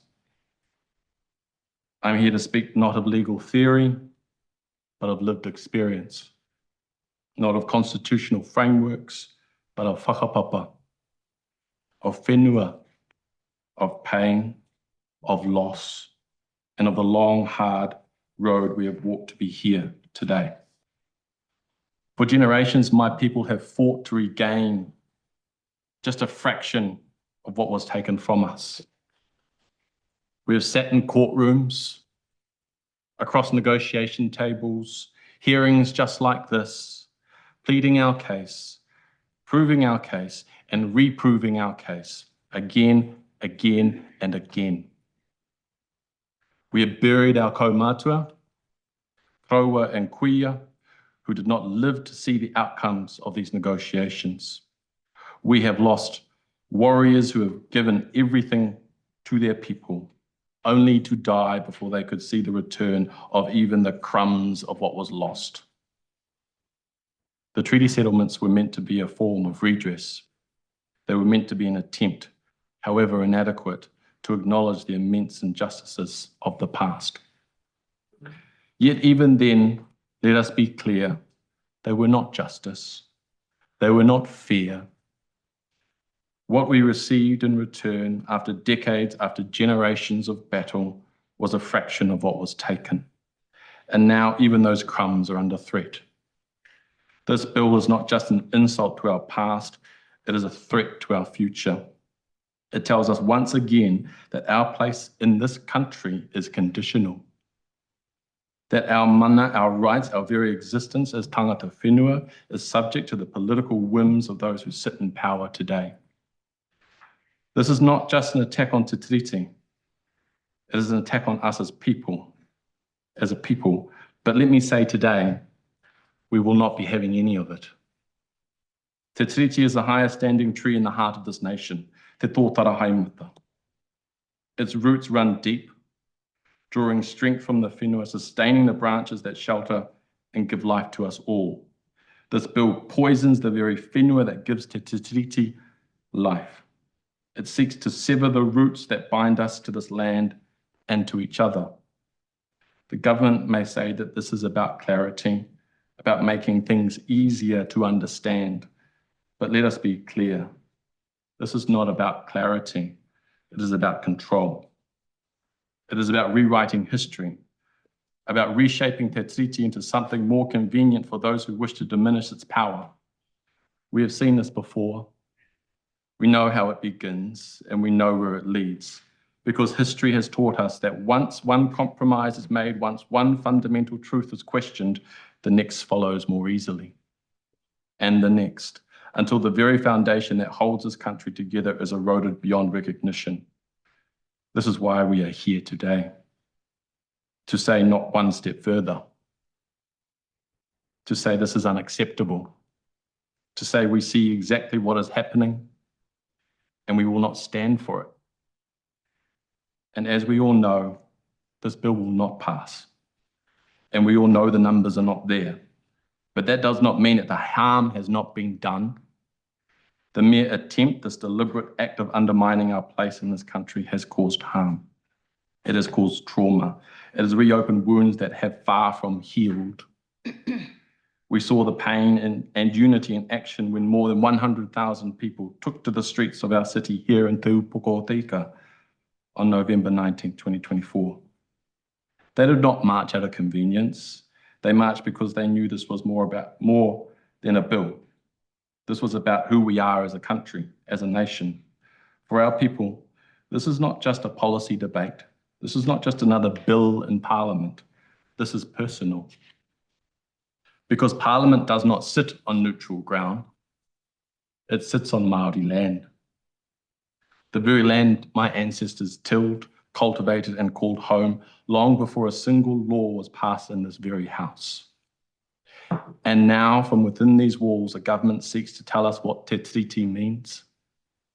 A government that stands on our whenua within the very landscape shaped by our tupuna dares to decide for us what our rights are.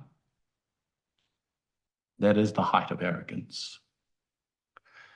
It's Parliament's job, not just the job of Māori members alone, but every member to stand up against this, to not be complicit, to not stay silent, because their job is not to undermine. Their job is not to weaken what is already strong. Their job is to wrap around, to uplift, to make the strong even stronger. And so I say this not to just the government, but to every member of this house. You cannot stand on our whenua and tell us Te Tiriti does not matter. You cannot claim to serve Aotearoa while trying to erase its founding promise. We will remember who stood with us. We will remember who stayed silent. And we will remember who chose to act against us. Because just as this parliament sits on our whenua, we are still here. And we will continue to be here. Te Tiriti is not up for debate. It's not up for negotiation. It is our foundation, and we will not let it fall. Toi tū te whenua. Toi tū Taranaki pānui. Toi tū Te Tiriti. Tēnā koutou. Thanks, Kato. We've got time for a couple of questions. I'm going to start with Tim with Paul, and then we'll go to Todd if we have time. Tēnā koe kara. My question is, a lot of submitters have been saying that we need to have this constitutional conversation. And I wanted to know if you could draw from the wisdom and the spirit of Te Kahu o Te Raukura and talk to us about how we as a country could have that constitutional conversation and not in this way that this bill presents. Kia ora, Tamitha. I totally agree. There is always scope for conversation, and there should always be an opportunity for conversation around these things.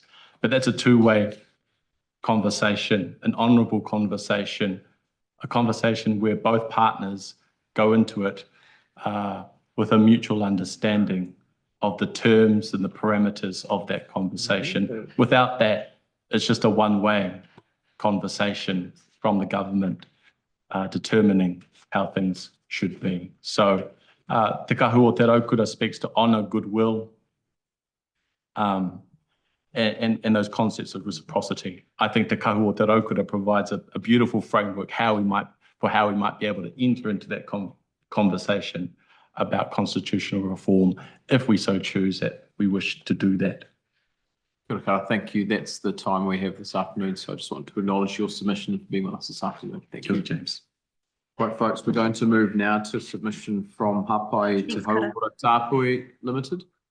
And we'll invite, I think I had all the J's before, Jacqui, Jason, Jessica, but I don't know which ones we got. No, Jessica. Jacqui and Jason, thank you both for being with us and for providing your submission. We have you for 10 minutes this afternoon, so I'll hand over to you to say presentation. Tuatahi, me mihi tēnei kia koutou, ngā mema o te komiti. Nei rā Hapai te Hauora, e mihi atu nei kia koutou, kia tātou katoa. Ko wai tēnei, ko Jacqui Harema tōku ingoa, he uri tēnei, no te nota, no te taitoki rau, ko ngā pui te iwi, ko au te tumu whakarau o Hapai te Hauora. Kia ora, my name's Jacqui, I'm the CEO at Hapai te Hauora, e ngā mihi kia koutou katoa. Tēnā koutou katoa, e mihi ana kia koutou.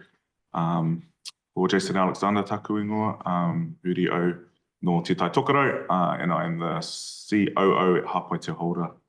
If we will just take our submission as read today, and we're just going to go through a few highlights and add some additional context. Firstly, some background on Hapai te Hauora. So we were founded in 1996 through the vision and leadership of Te Whanau o Waipareira, Raukara Hauora o Tainui, and Te Runanga o Ngāti Whātua. Together, they sought to address health inequities for Maori in the greater Auckland region. Today, Hapai advocates for Maori public health nationally, guided by Oranga Whenua, Oranga Tangata, which is a philosophy rooted into our Maori values, which recognises the deep interdependence between people and their environment, encompassing whenua, wai, and wairua, alongside human and cultural capital.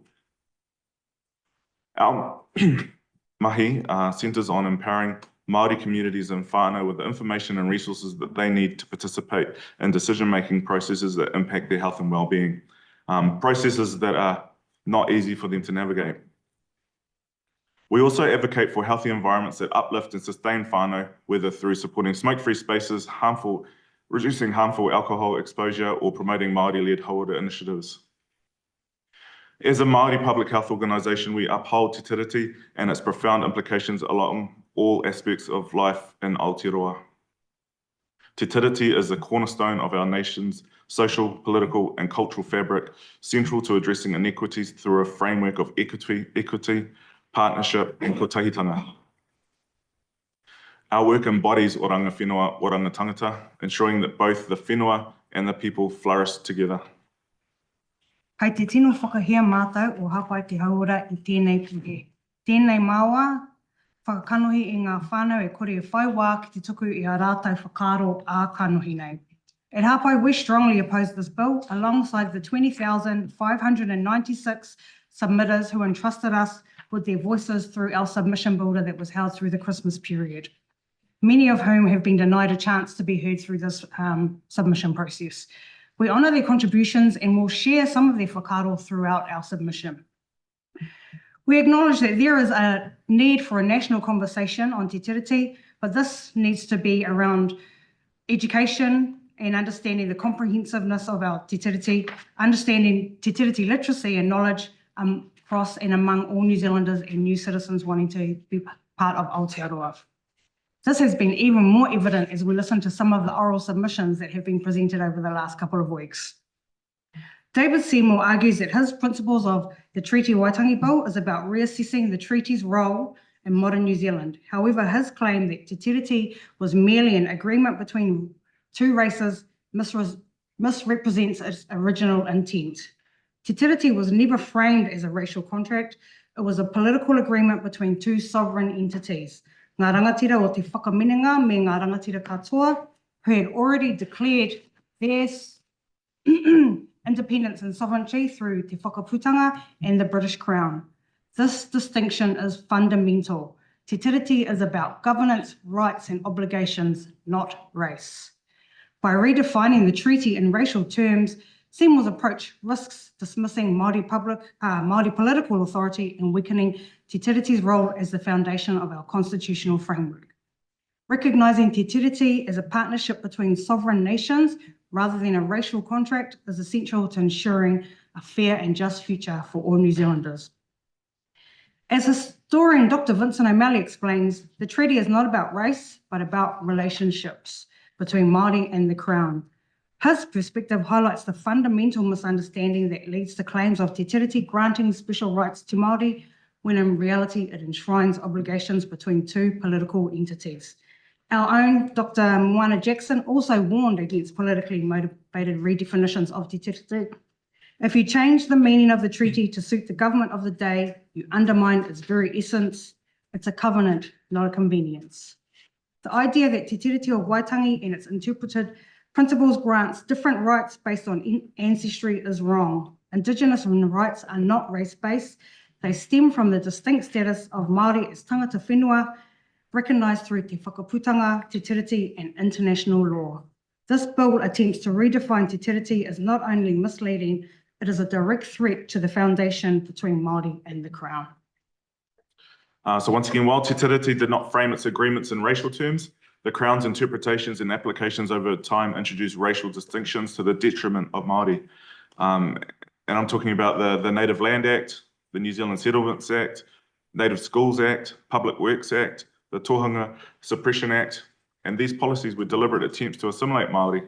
And while these laws have since changed, the systemic impacts persist, continuing to affect the well-being and health of our people. We're not stuck in the past, but we cannot be ignorant to the impact that these still have today.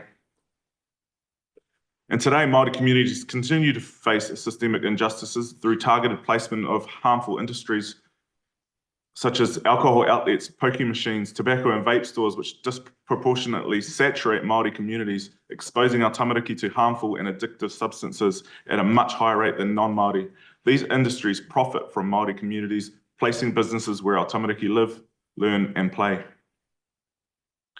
Tamariki Māori are exposed to alcohol advertising 5 times more than non-Māori. The most deprived urban neighbourhoods have almost 3 times more alcohol outlets per 10,000 people than wealthier areas, and hazardous drinking rates are directly linked to outlet proximity. Class 4 gambling venues, pokie machines. Once again, they're concentrated in high deprivation areas, trapping whānau in financial and social harm and funneling money from the communities that can least afford it. Fast food outlets also More than half of all fast food outlets in Aotearoa are located in our most deprived areas, contributing to long-term health issues for tamariki Māori. All of these add up to life expectancy disparities where our babies who are born today still will live 7 years less than non-Māori. Our tamariki deserve safe communities. They deserve childhoods free from relentless exposure to alcohol, gambling, smoking, and unhealthy food. They deserve to grow up in environments that predict their future, not ones designed to exploit and harm them for profit. These statistics reflect the Crown's continued failure to uphold its duty to ensure active partnership and decision-making processes regarding Māori Hauora. And a quote from one of the whānau who used our submission builder over the break is, Māori continue to experience disproportionately poor mental health and health outcomes due to colonial trauma, systemic racism, and inequitable access to care. Te Tiriti has provided a framework for holding the Crown accountable for addressing these inequities. Any attempt to alter or weaken this accountability risks further marginalising Māori voices and reducing culturally safe service delivery. This bill is an attempt to rewrite and reinterpret our foundational documents, undermining the protections guaranteed to Māori under Te Tiriti. Public health is inherently about collective well-being. It recognises that individual health cannot be separated from the health of our whānau, communities and environment.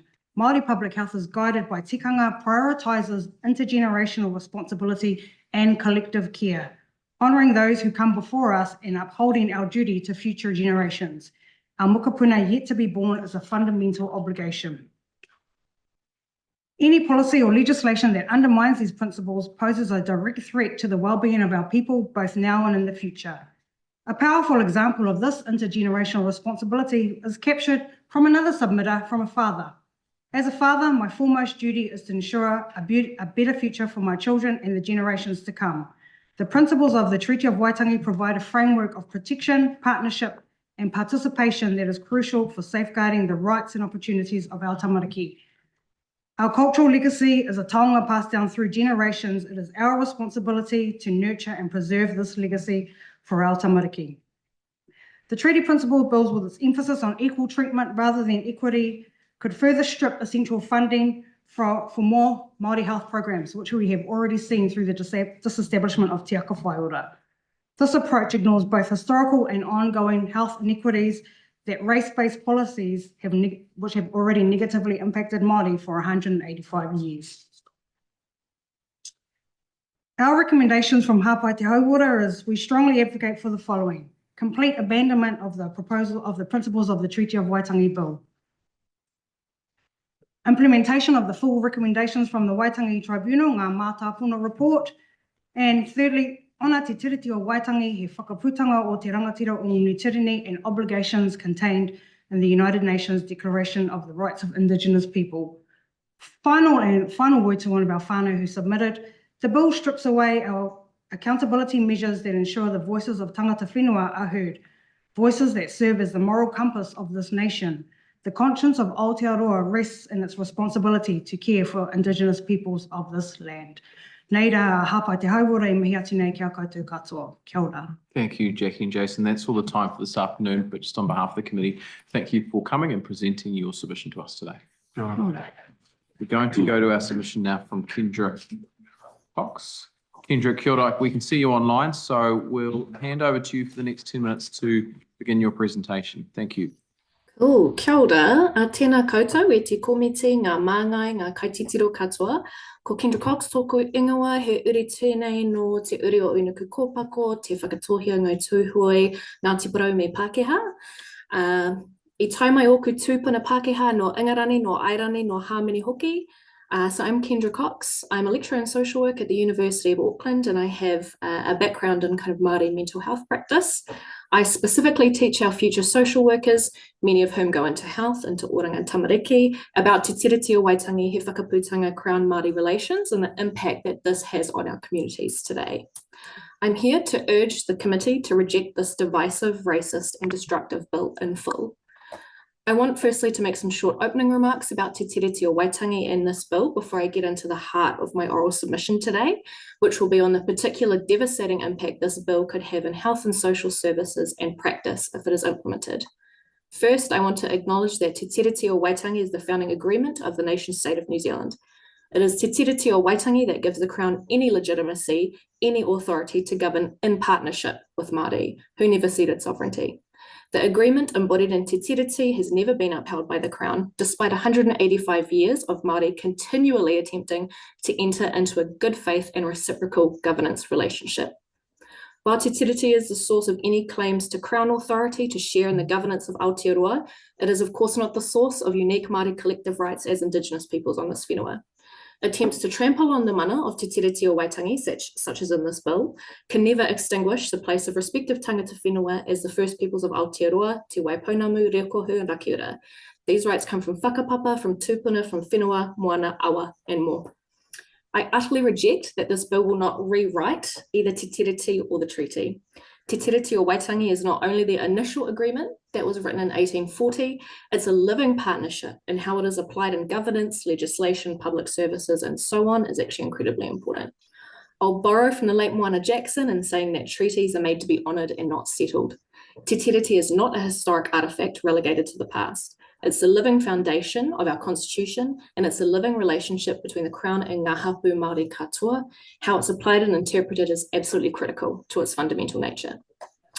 As this committee has heard laid out by several constitutional and legal experts from across the political spectrum, actually, this bill is a fundamental breach of Te Tiriti o Waitangi and should be rejected on this basis. I'll now turn to the rest of my submission, which is on the impact this destructive bill will have on social, community, and health services.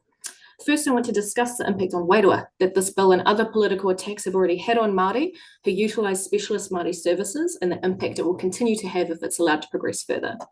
While I was in mental health practice, I worked in a specialist mental health team that aimed to work with Māori people from a foundation of te ao Māori blended with mainstream sort of models of care. The week after the coalition agreement surfaced, made public, that included the news of destruction of Te Aka Whaiora, Waineback, Te Reo Māori and public services, and this bill and its fundamental attack on Te Tiriti o Waitangi, many of the people we supported were frightened and worried, understandably so. They were worried that their access to specialist, culturally responsive support would be removed. I personally saw the impact that this had on people's stress levels, their relationships, their sense of self, and on their wairua and mana Māori. Also, these whānau could clearly see the connection between these attacks and how Te Tiriti is a core component of Māori-specific public services and initiatives that exist to attempt to work on historic inequities. Next, I have serious concerns about the impact of how the Treaty Principles Bill will sort of affect equitable social, community and health systems, services and initiatives at a policy and practice level. For instance, the Te Tiriti o Waitangi framework for the Ministry of Health is built around the Crown's treaty obligations to provide equitable health services for Māori. This is tied to the Māori health strategy, to policy, to commissioning funding for services, to priorities for service delivery and the frontline level in Health New Zealand, as well as contracted services. If this bill is allowed to progress to legislation, it has the potential for a mass domino effect across health services, right down to the level of service delivery, and this could have a severe impact on Māori health and well-being. Right now, Māori die on average 7 years younger than Pākehā. Māori are more likely than non-Māori to die in 23 out of 24 types of cancer, and have been shown that we get it younger, are less likely to be diagnosed, and have less access to treatment. The Younger Age Bowel Cancer Screening Initiative aimed at earlier diagnosis and treatment for Māori and Pacific peoples, and importantly, of course, increasing survivability of cancer, increasing quality of life. That was ended by this government last year, December 2024, will be one casualty of many if this bill is allowed to progress. It's not hyperbole to say that this bill, if it goes ahead, will have a serious impact on Māori health outcomes. It will kill people. Ignoring that health and social inequities exist and simply stating that one size fits all is the equal approach does not make those inequities go away. All it does is reinforce them. I also want to speak to the impact the Treaty Principles Bill could have on childcare and protection with Oranga Tamariki that also has specific obligations to tamariki and whānau Māori. I know that everyone in the select committee room on Zoom and people watching will be aware to some degree of this the disgraceful ethnic disparities that exist at every point of contact between tamariki and whānau Māori on the one hand and Oranga Tamariki on the other. The latest data from Oranga Tamariki showed that 67% of children in state care have whakapapa Māori, and this is a very long-standing disproportionality, as I'm sure many of you know. while the continuing calls for the abolition of oranga tamariki and its replacement with hapu and Māori-led systems of whānau and community care and safeguarding have been ignored. Limited mechanisms to reduce inequities have been implemented within the Oranga Tamariki Act and in Oranga Tamariki policy and practice over the past 40 years. Of course, there's Section 7AA, which is also currently under attack through a different pathway, but this also includes the hapu and community partnerships to reduce the number of Māori children in care. The government has stated that these partnerships will remain even if Section 7AA is repealed. But what legislative and policy foundation will hapu and Māori communities have to hold the government to account in the fundamental right of Māori children to be supported within their whakapapa, hapu and iwi if this bill rewrites the unique identity and connections of Māori in an attempt to establish so-called equality and again one-size-fits-all approaches? We've already seen an attack on attempts to work towards true partnership and equity for Māori and Oranga Tamariki with this attack on 7AA, as well as, the forced redundancy of Māori specific practice and support roles within OT. Yes, that exist to facilitate the relationship between Oranga Tamariki and Māori communities. Are the Te Tiriti or Waitangi-based practice frameworks for child protection social workers next in this long line of assaults? Te Tiriti or Waitangi and even the principles of the treaty are the most basic handbrakes on this system. And we've seen through the abuse and care inquiry exactly what happens when we don't honour Te Tiriti or Waitangi and don't prioritise Māori approaches in care and protection. If this bill is allowed to be implemented, it could have a serious and devastating impact on the number of Māori children in care and their treatment in this system. Again, I urge the committee to reject this bill in full to protect the well-being of Māori now and into the future. Toi tū te tiriti, tēnā koutou. Thank you, Kendra. We've got a couple of minutes left in this session, so we'll take questions. The first one in the room from Todd Stevenson. Thanks, Kendra, and thanks for your submission. Hold At point 3 in your submission, you do seem to indicate that there is a problem. That the whole idea of the treaty principles really was, and we heard this actually this morning from another submitter, it was basically a fix, right, to try and reconcile the Maori version of the treaty and the English version. So do you think there is a conversation to be had here about actually where we go as a country with the treaty and what it actually means? Yes, I think that's actually a really important part, of the future of Aotearoa. However, I totally reject that the way to do that is through this process. It was Te Tiriti or Waitangi that was signed by over 500 rangatira, in 1840. It was not the Treaty of Waitangi. In my view, there is nothing there to reconcile because they are two irreconcilable documents. It's Te Tiriti or Waitangi, which is the foundation for our constitution, Aotearoa, and that's what should be the foundation for our public services as well. Thanks, Kendra. Any further questions from members? Rawiri Waititi. Kia ora. Thank you, Mr. Chair. Tēnā koe, Kendra. Thank you for your presentation. Very quickly, do you think that we should have parties or even leaders of parties moving this type of dangerous legislation that marginalises already what is supposed to be an equal partner in the Tiriti o Waitangi, moving these types of legislations and bills without actually knowing what the Tiriti o Waitangi means or what it was about, and are trying to rewrite it for their own benefit? Absolutely not. The Crown is a treaty partner under Te Tiriti o Waitangi. It has no single sovereign authority to be able to even kind of put these kinds of conversations forward. Not only, of course, have we already seen, with the reaction, hikoe mo te tiriti, this is a really racist and divisive bill, which whānau Māori and our Tahu allies can see for exactly what it is. But more importantly, I think, is that, as I said, Te Tiriti o Waitangi is a partnership, and that requires both partners to come together and to discuss and not to put such a racist and divisive kind of bill forward. Kia ora, tēnā koe. Both, that's the time for our session this afternoon. So Kendra, just on behalf of the committee, thank you for being with us and for providing your oral submission. We do appreciate it. Thank you.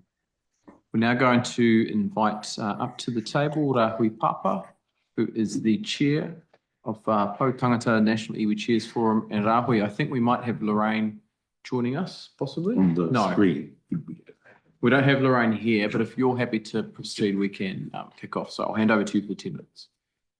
E te hea mana, e ngā me mō te community, e whiriwhiri nei tēnei kaupapa, tēnei te mihi atu kia kutu, kua pōwhiri tia rā, te pau tangata o tira te National Iwi Cheers Forum kia tatu mai ki mua i o koutou waruwaro. Tēnā koutou, kia ora tātou katoa. Mr. Chair and committee members, I want to get right. I'm just going to take a little bit of a time and just take the submissions as read. As you know, Pau Tangata is part of the National Iwi Cheers Forum that also envelops the data Iwi Leaders Group that has submitted, the Oranga Tamariki Iwi Leaders Group that has already submitted. And so I'm not going to retraverse or relitigate some of those things, but I want to state from the get-go that we absolutely oppose this bill that's going before the House.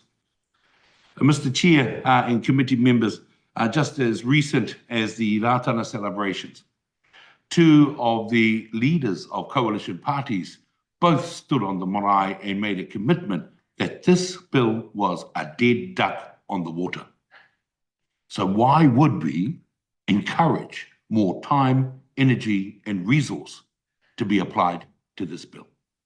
We say that there has been enough time, energy, and resource that has been wasted on this conversation, and that actually Pau Tangata call for a bipartisan cease and desist, because this is going to be a pivotal conversation.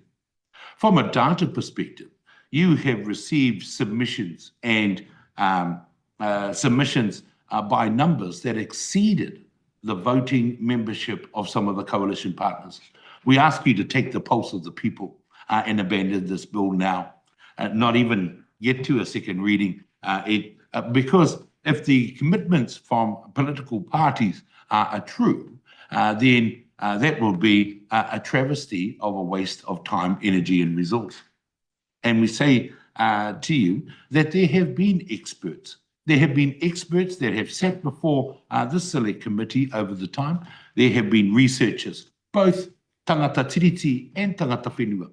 There have been researchers and mechanisms from the UN, for example, that are saying, honour the treaty. Don't start to meddle and tamper with it. One of the absolute kaupapa is the impact of this bill on the social sector. Pau Tangata stands for Te Ora o Te Whānau, for all of its forms, from our babies to our kaumātua and those in the middle, from our communities, from our marae, from our hapu, from our iwi.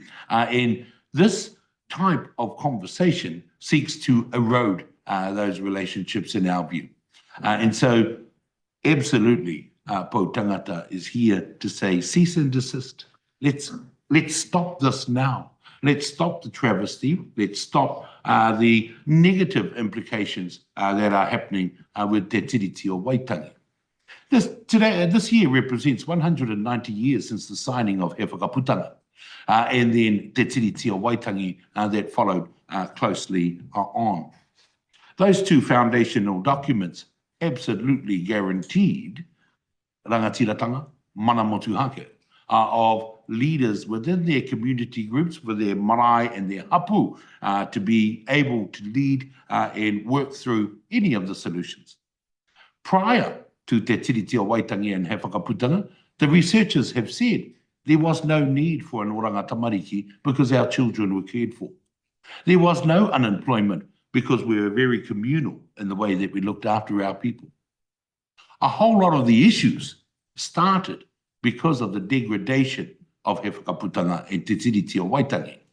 And now, whilst we are discussing the Treaty Principles Bill, there is also other pieces of legislation that have come before the House and are set to come before the House that are erosion of the principles of Te Tiriti o Waitangi, but just under another name. And so we say, whakamanatia Te Tiriti o Waitangi. Let's honour Te Tiriti o Waitangi as a foundational document for all of us, that we can all go forward into a brighter future for Aotearoa. We ask you to take into account ngā mātāpono. We ask you to take into account, we insist that you take into account the findings of Te Traipūnara o Waitangi that have been researched and not just come out of a coalition arrangement from, in my view, a point of ignorance. The question has been asked, if we're not having this conversation on constitutional arrangements here, then how can we do it? We can only do it with a program of education about what exactly is the essence of he whakaputanga and te tiriti o Waitangi. And that must come. And I'm calling on you, Mr. Chair, and all of the members of this committee. That program of education should start in the people that represent Aotearoa in this house. And when that permeates out into communities and into hapori, then and only then can an informed discussion on some of these things take place. But it can't be at the expense of the erosion of our foundational documents. Mr. Chair, I'm going to take those points as read and to consider the submissions of the data ILG, the Oranga Tamariki ILG, and other members. And we say each iwi has the right to speak for themselves, and I applaud all of those iwi and all of those uri that have come before this committee to make their point of view absolutely and unequivocally clear to the intent that we oppose the Treaty Principles Bill. Tēnā koe, tēnā koutou. Thank you. We've got a couple of questions lined up. First from Duncan Webb, then Rawiri Waititi, then Todd. I'll let Rawiri go first.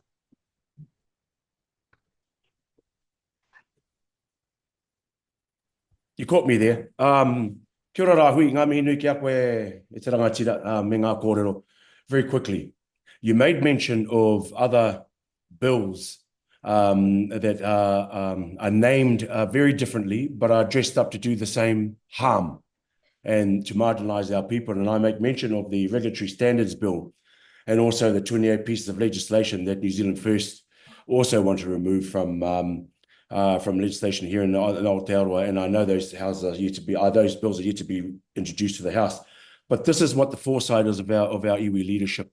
And have there been discussions around if there are any bills that duplicate the Treaty Principles Bill, which we know is a dead duck in the water?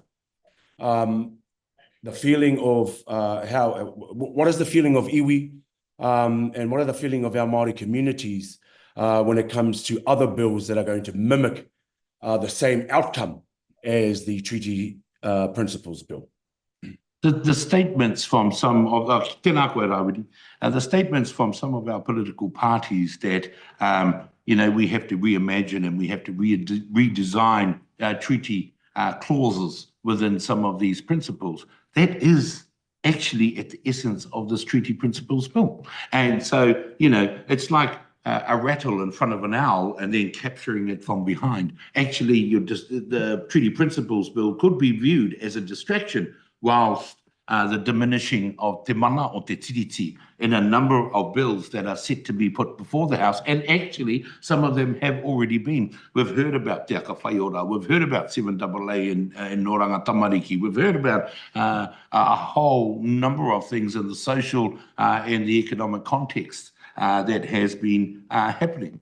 So so whilst the coalition arrangements are absolutely clear to iwi that these will, and so we will be back in front of select committees time and time again.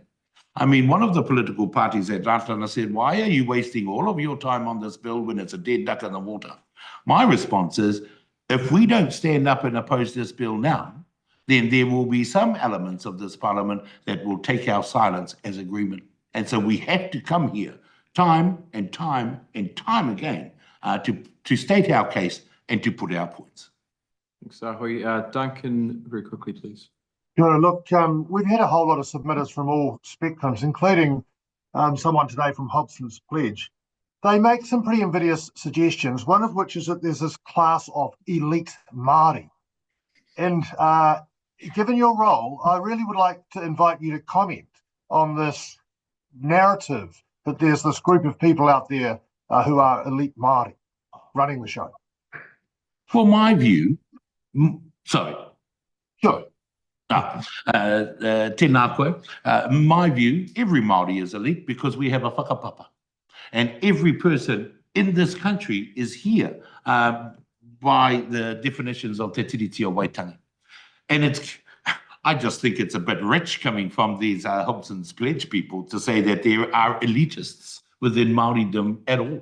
I think that they forgot to look in the colonial mirror this morning and look at the elitism that has been happening in this country for generation upon generation. And now we find ourselves in a position that we can come to select committees, that we can put our points, that we can lawyer up, that we can absolutely oppose. All of a sudden, we elite Māori. I think that they would love for us to be pushed down and trampled down into the doldrums of despair so that they can make their economical benefits for themselves on the pain of Māoridom. Thanks. That's the time we've got. So, Rahui, thank you for presenting to the committee. We appreciate your time. Tēnā koe, tēnā koutou. We're going to move to our submission from Te Kura Kaupapa Māori o Ruamata, and joining us online, we've got Kanapu Rangitauira and Haimon. Kia ora. So I'll hand over to you guys for the next 10 minutes for your submission. Kia ora. Tēnā tātou. Tuatai ake ko haimona te nahu tōku ingoa he uri ahau o te hāpuku te ika nui o te moana, I haina tia te tiriti o Waitangi, o te kani a takirau, I haina tia hoki te tiriti o Waitangi, o te rā o te tairāwhiti whānui tonu, he wahanga hoki tōku no roto I Aotearoa waka. I tono ahau e te whānau o te Kura Kaupapa Māori o Ruamata kia tuhia te tāpaitanga ātuhi e whakahē ana I te pire nei, o te rā I tono a hoki kia tuku kōrero āwaha he whakawhānui ake, he whakahohonu ake I ngā tuhinga āpepa. He raukura ahau o te Kura Kaupapa Māori o Ruamata, kei te kura hoki aku tamāhine tokorua e kura ana, a tōna wā katimata hoki te pōtiki. Tēnā tātou ko Kanapu Rangitauira tōku ingoa, no Te Arawa, Te Arawa whānui no Ngāti Porou no te whakatōhea anō hoki, he raukura ahau o te kura o Ruamata, toko waru wā māua ko taku makau tamāhine, ko te mātā mua ko te pāwainga kei te kura o Ruamata, ko te pōtiki kei te kohanga reo o Matawera. Ka tuku e māua te tono āwaha nei, ko te reo kōrero, ko te reo Māori mo te roa ngāke. E mārama ana, kua pānuitia kētia te tono ātuhi, nā reira e whai ake nei te hohunutanga o e rā kōrero. E tika ana kia mihia ngā kōrero I te tono Y1718, me ngā kōrero a Tauni Waho, raua ko Arapine Walker, I tauawhitia, I taunakitia te tāpaitanga āwaha nei. Kāti ake, e mihi ana ki tā koutou whakai, kia tuku ngā whakahē āwaha o te Kura Kaupapa Māori o Ruamata mo te pire nei, e whakatau reka ana I te tiriti o Waitangi. Kāti ake, e mihi ana ngā mema o tira ngā whānau katoa kua whai wāhi atu ki te kaupapa o ngā Kura Kaupapa Māori, o tira o te aho matua. Ka maharatia te hunga ngā kaunui ki te kaupapa, ko tuki nepe rātou ko rangi Murray, ko wati e piha, ko te hiko o te rangi Hohepa, ko mate ki te uru Gardner, ko eru pōtaka Jews, ko te rore neho, me te toko maha atu no ngā whānau katoa o ngā Kura Kaupapa Māori huru noa I te motu. Ki te runanga nui o ngā Kura Kaupapa Māori, I tū ake I te tau 1924 mā te rehitatanga, I hua ake ngā moemoe a Kura Kaupapa Māori, kua roa nei e kawe ana, e pīkau ana I ngā mahi ua ahakoa ngā whakahē, ngā whakawhiu a te kāwanatanga. E tautokohia ana hoki I tā rātou tuku whakahē I te rangi tonu nei mo te pire. Ka oti ki ngā kai kawe I te kereme no te runanga nui, te aho matua, ngā Kura Kaupapa Māori I whai wahi atu ki te rōpū whakamana I te tiriti I te rātou, tēnei e mihi ana I te roa o te pakanga mo te rangatiratanga me te mana motu hake. Pakuhi tōria mo te Kura Kaupapa Māori me te aho matua. I karangatia he hui e pāna ki ngā kura reo Māori ki tūno hopu I te tau 1924. Nā te rōpū reo Māori o Aotearoa ki roto rua I karanga. I tai, ngā tangata puta noa I te motu. I taua wā, ka pūmau ki te kaupapa, ka whakatau me whakatū kura Māori motu hake. Ka hoki atu ki te kreme mo te reo Māori ki mua I te rōpū whakamana I te tiriti o Waitangi I te tau 1985. Ko etahi o ngā kai Hapai I tērā kaupapa he whānau no mātou o Ruamata. Ko Kathy Jews tērā, ko Whaimutu Jews, ko Rawiri Rangitauira, etahi o taua rōpū. Nā tāpita Sharples, Katerina te hei kōkō mataira I pōhiri ki te āwhina I a Aroha Sharples ki te whakatū, ki te whakahaere I te Kura Kaupapa Māori tuatahi o te ao, ko Honi Waititi tērā. Ko ngā kōrero a tāpita Sharples, mo te Kura Kaupapa e me ana. Ko te kura kaupapa Māori he āria hau i te mātauranga, i whanake katoatia ai i te iwi Māori. Ahu mai ana i ngā tikanga Māori hei whakatūtuki i ngā hiahia me ngā kawatau o te iwi Māori ma ā rātou tamariki i te mātauranga i tēnei wā o tō tātou hitori. Kāore te kura kaupapa Māori e rite ki tētahi o ngā momo kura i whakamāramahia i te pūrongo ngā kura o Apōpō, ā kaore e whakaratoa e te kaupapa whakawhiti ngā kura i raro i ngā whakahautanga o te wā ki ngā whakahaerenga mātauranga. Ka tuku mihi atu ki wā mātou tuakana o Honi Waititi, te timatanga o ngā kura kaupapa Māori o tira ngā tauira mo te para i te huarahi ahakoa ngā uauatanga. Me te aha e kite ana ngā hua nui o te kaupapa nei. No te tau 1947 ka whakatūngia te kura kaupapa Māori o Ruamata. I tawa tau tonu ka whakaturetia te reo Māori. Ka tīmataria te kura kaupapa Māori ki raro i ngā manaakitanga o uenuku kōpako ki matawera whenua. He whare e hono atu ana ki te marae he akomanga, he kura i tawa wā he ruarua noiho ngā akonga. Ka whakatauria e te tari mātauranga kia tuku pūtea tautoko ki ngā kura kaupapa Māori e ono, i te hongongoi o te tau 1990 ka riro i te kura o Ruamata wā rātou pūtea tuatahi. Toru tau whai muri i tā rātou tūwheratanga. E mārama ana ngā uauatanga o te whakatū, o te whakahaere kura o tira te kura kaupapa Māori, te kura reo Māori hoki. Ko te kura kaupapa Māori he tauira mātauranga o te tino rangatiratanga. Ko te mea nui e angitū ai tēnei tauira ko ngā āhuatanga whakamana e uaratia ai te reo Māori me ngā tikanga Māori. Te mana urungi Māori, te hoa me te whakaako i te mātauranga Māori, i roto i tēnei tauira, kei te whakamana, kei te whakarewa ake i te tūnga o te reo Māori me ngā uaratanga o roto, ka arohia ngā whakatūtuki ngā mātauranga a ngā akonga Māori. Ki te whakamana, ki te uara, ki te whakaarotau i te reo o te whānau Whanui, ka arohia te whakatūtuki ngā mātauranga a ngā akonga Māori. I te tuku i te mana, ki te akonga Māori ki te whakatau, he aha tēnā e ako ai, ka pēhea te ako, ki hea hoki, ka arohia te whakatūtuki ngā mātauranga a ngā akonga Māori. Te aho matua, i te tau 1992, ka whakamanahia te kāwanatanga te ture aho matua hei kaupapa here mo ngā kura kaupapa Māori. Ko te aho matua te tuāpapa o ngā kura kaupapa Māori. Ko tāpirihia te aho matua ki te pūranga tuhinga. I puta te aho matua i ngā wānanga a tētahi rōpū mahi, uepū, e pā ana ki ngā tamariki Māori kei roto i ngā kura. I te tau 1988, ko tēnei tā Pirimia David Lang, karanga ki te motu kia whakahauhia te pūnaha mātauranga o Aotearoa. He rapu i ngā kura mō Apōpō. Ko Katerina te heikoko ma taira te ringa tuhi, i rongo ia i ngā kōrero i puta mai i ngā wānanga o te uepū, ka tuhia. I rongo hoki ia i ngā tohu o te ao wairua, ka tuhia hoki ēna. Ko te aho matua tērā e tautoko ana i tā te Māori urutanga ki roto i te ao mātauranga, māna anō e here ngā mahi katoa o roto i te kura ki ngā tikanga Māori, ki te reo Māori, i te mātauranga Māori, ki ngā uara Māori hoki. Ka oti, koia nei taku wāhanga mo te taha ki te whakatakoto i tētahi paku kōrero mo te hitori o tā mātou kura, te kura kaupapa Māori o Ruamata, he pakanga roa, kua pakanga hia, e hia nei ngā raukura kua puta ki te ao, he mātanga ki a rātou mahi. E mōhio ana ki ngā painga o te kura kaupapa Māori puta noa i te motu, me te mōhio hoki ke te tihi o te maunga ngā akonga kura kaupapa Māori i ngā whakamātautau āmotu mo te mātauranga.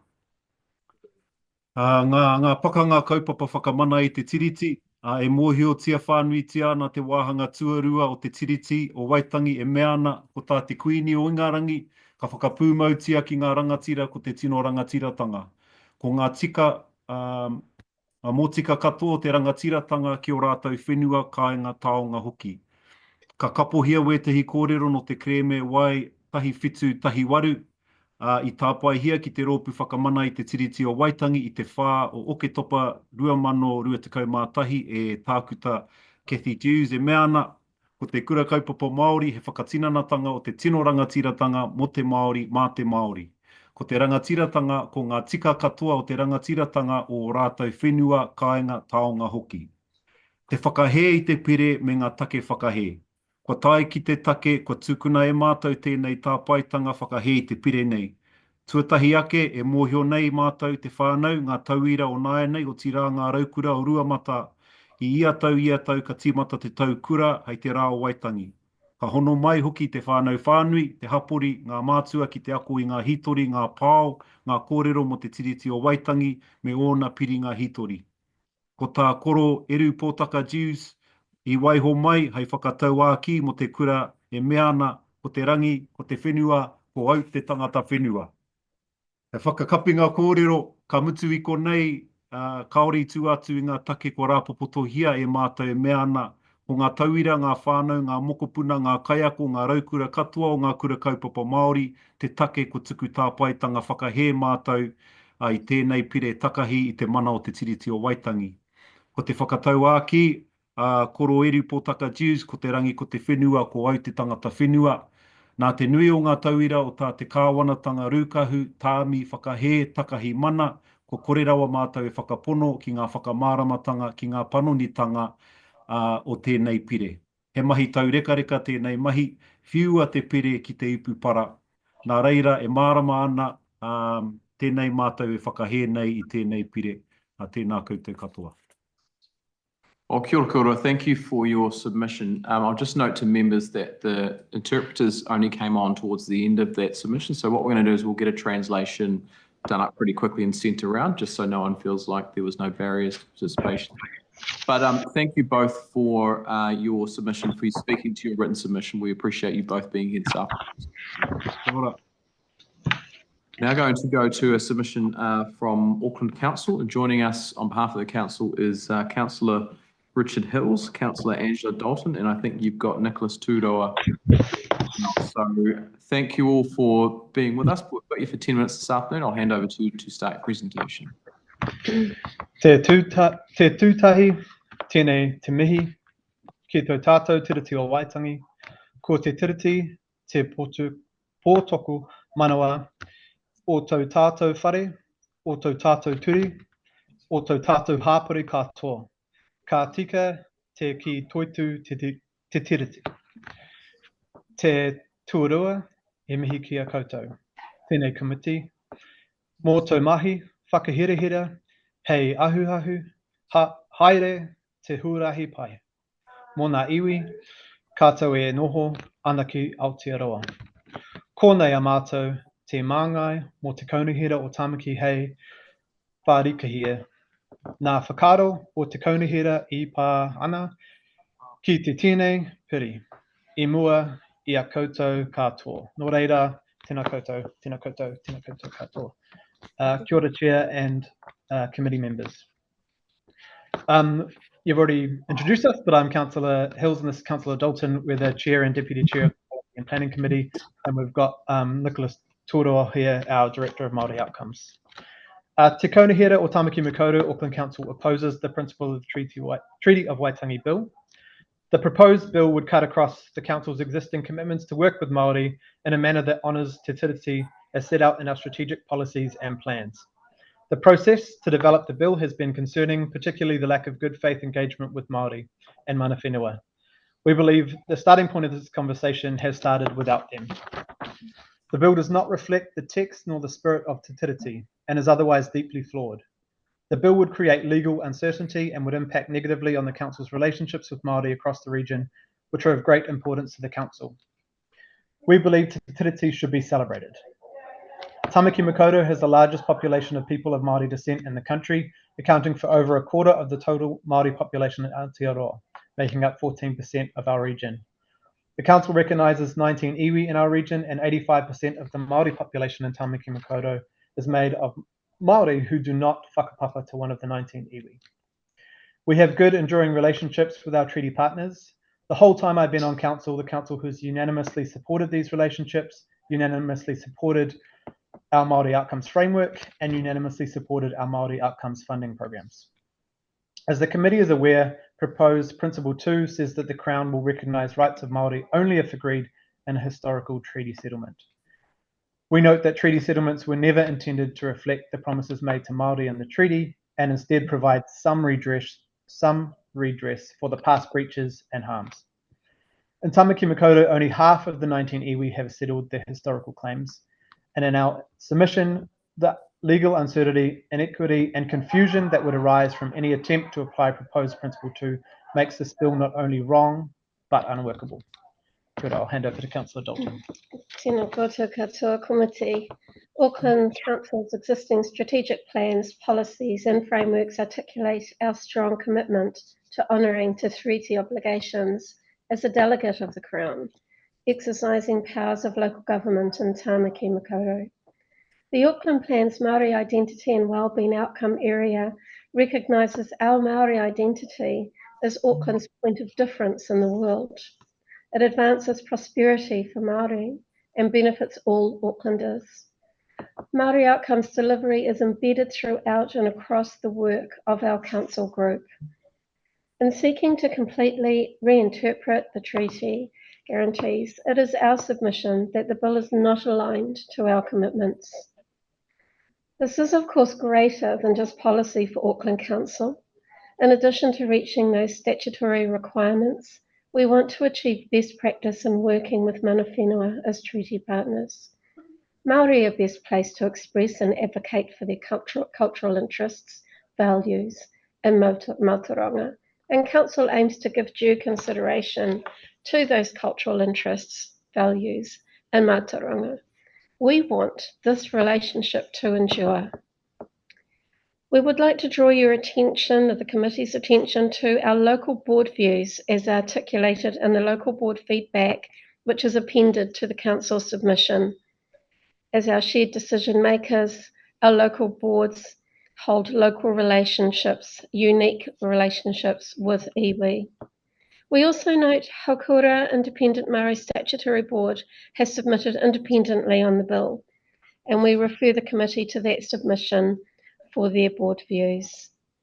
In conclusion, Auckland Council opposes the bill for the key reasons as set out by Councillor Hills and I, as we have summarised today, and in Auckland Council's written submissions. We're happy to take any questions. Thank you. Thank you for your submission. We've got time for questions. First one is from member for Wellington Central, Tahu. Kia ora kōrua, thank you for your submission. That was really helpful and appreciate having your time. My question is about, one of the flimsy reasons that's been provided as a rationale for this bill is Māori have special privileges. And when you actually push the author of this bill on, give us some examples of those special privileges, given they don't exist, he says, resource management, Māori get special rights in terms of planning and resource consents and all that stuff. So I thought you two, given between you have got extensive local government experience, whether you could speak to whether there are any special rights for Māori within the local government system, within the planning system, within resource consents, anything. Do these special rights exist?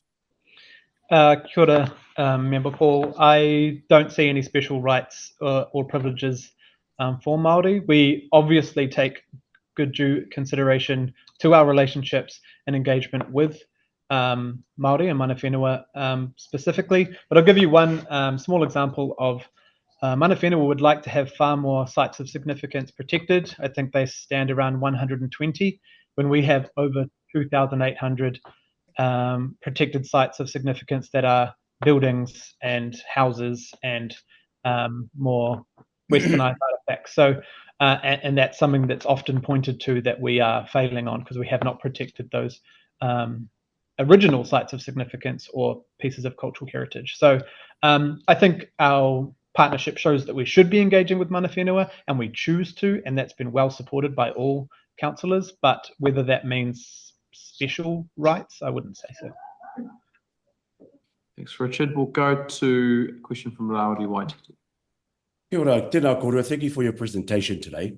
And just on Timothy's question, just around your relationship with Māori within and around the city. And we look at Whiria Te Buka Tangata, Haukura, formerly known as the Independent Statutory Board, all of those things. Have those enhanced the relationship that Auckland Council have with their Māori community? And if you can give us, very quickly how that has improved, and actually could be an example for other councils around the country to do the same in terms of engaging with Māori and ensuring that there is a Māori participation at a council level. Kia ora, Member Waititi. Thank you. I can't speak for all mana whenua or all Māori in the relationships, but my personal view has been on the council for this my third term. I've seen a significant improvement in relationships, but also engagement and just celebration through things like Matariki, Waitangi, through our events, through all local boards being involved and working in relationships in their rohi, but also things like Te Taraki o Tāwhiri, the climate plan that I led as chair with in partnership with mana whenua last term. This was seen as a real positive, something that could bring those stories and cultural identity of our city, Indigenous views to what the future of our environment is. Also to our shoreline adaptation plans, which we're currently doing across all 3,200 kilometres of coastline. We work with mana whenua from the beginning, and what we've had come back to our table is iwi sit there and say that they have enjoyed the process, the respect from officers, elected members on actually making sure that we are designing a future that includes our mana whenua partners and all our community together. I don't know if Councillor Dalton has any other Well, views. just what Richard said, really. It has been my experience, especially in the local board area, that when we engage with iwi mātuaka from the very beginning, we get the best decisions for our community and in our decision making as we go forward as either a local board or as a regional council. You see those relationships as special privilege? Maybe for us. Maybe for us. Yeah. I guess it is a privilege for us to be working in that space. You know, large projects in Auckland now with names being and stories being restored and being able to see this unique identity, Māori culture of Tāmaki Makaurau represented through our work is a privilege to all of us. Yeah, thanks to you all for being with us this afternoon, providing your presentation. We do greatly appreciate it. Thank you. Kia ora, thank you, Chair. Now invite to the table Professor Rawiri Higgins. Thank you, Professor, for being with us. We've got you for 10 minutes this afternoon, so I'll hand over to you to begin your presentation. Tēnā koe e te hea mana. E te komiti whaiti mō ngā take ture, tēnā rau atu koutou. Tēnā rau atu koutou e whakapau ana i o kaha ki te pānui, ki te whakarongo hoki ki ngā tono mō tēnei pire mutunga ke mai o te rorirori. E kore rawa au e whakai ki tēnei pire, i oti ke i ahau te whakatakato i aku whakaro i roto i taku tāpaitanga ātuhi, noku te maringa nui, ki te noho ki wainga nui i a koutou, ki te whakapua ki whakaro i te rangi nei. Nō reira, tēnā koutou. Good afternoon. My name is Professor Rawiri Higgins and I am the Deputy Vice-Chancellor Māori at Te Herenga Waka, Victoria University of Wellington. I have been an academic in Māori studies for the past 30 years. I am the Māori Language Commissioner and Chairperson of Te Taurewhiri Te Reo Māori, a board member of the Reserve Bank, and until recently, I was a full member of the Waitangi Tribunal for the past 11 years. In my written submission, I discussed how the bill has been based on supposition rather than facts or evidence and overlooks the work of academics, the judiciary, historians, and tikanga experts from the past 50 years. The bill overreaches on the kāwanatanga principle and ignores and undermines tino rangatiratanga. While it recognises historical settlements, the proposal to amend and limit the interpretations of the principles essentially extinguishes tino rangatiratanga. This is not in the spirit of partnership. The bill seems to be driven by those who are not prepared to engage with the facts or evidence. Consequently, the public has been sold a narrative of disinformation. No bill or policy should ever be created in this manner. The bill has also drawn the public's focus on how equal rights are supposedly at risk and has overlooked equity. Furthermore, I touched on my opposition to a national referendum that gives everyone the right to vote on this fundamental document signed between Māori and the Crown. Any such vote on any changes to the principles of Te Tiriti o Waitangi should only be had by Māori. If this was up for everyone to vote on, then settlers would have been party to the signing of the original documents in 1840, but they weren't. And finally, my submission highlighted how instead of the social cohesion it purports to bring, this bill has single-handedly caused more social division than the past 50 years combined. Fighting understandings, challenging knowledge, our future favours diverse actions, voicing inclusivity, demanding solidarity, empowering youth, Māori overcome unequal rules. For this oral submission, I will focus on the principles and Te Reo Māori. Firstly, the principles. The contention between the two versions of Te Tiriti o Waitangi and the Treaty of Waitangi has been debated for generations, particularly because these two documents do not directly translate into each other, creating ongoing tension. Under the contra proferentum rule, the English version is rendered invalid. To address this, the Crown introduced treaty principles in the 1970s, essentially to validate the English version. However, Māori were not consulted on these principles, yet in recognition of the treaty as a living document and with a commitment to advancing the conversation, Māori generously accepted these principles at the time. Over 5 decades of struggle, debate, and deep analysis by academics, historians, the judiciary, and tikanga Māori experts, we have seen these principles applied across varied contexts and experiences between Māori and the Crown, particularly in historical claims. Now, like Te Reo Māori, Te Tiriti is a living document.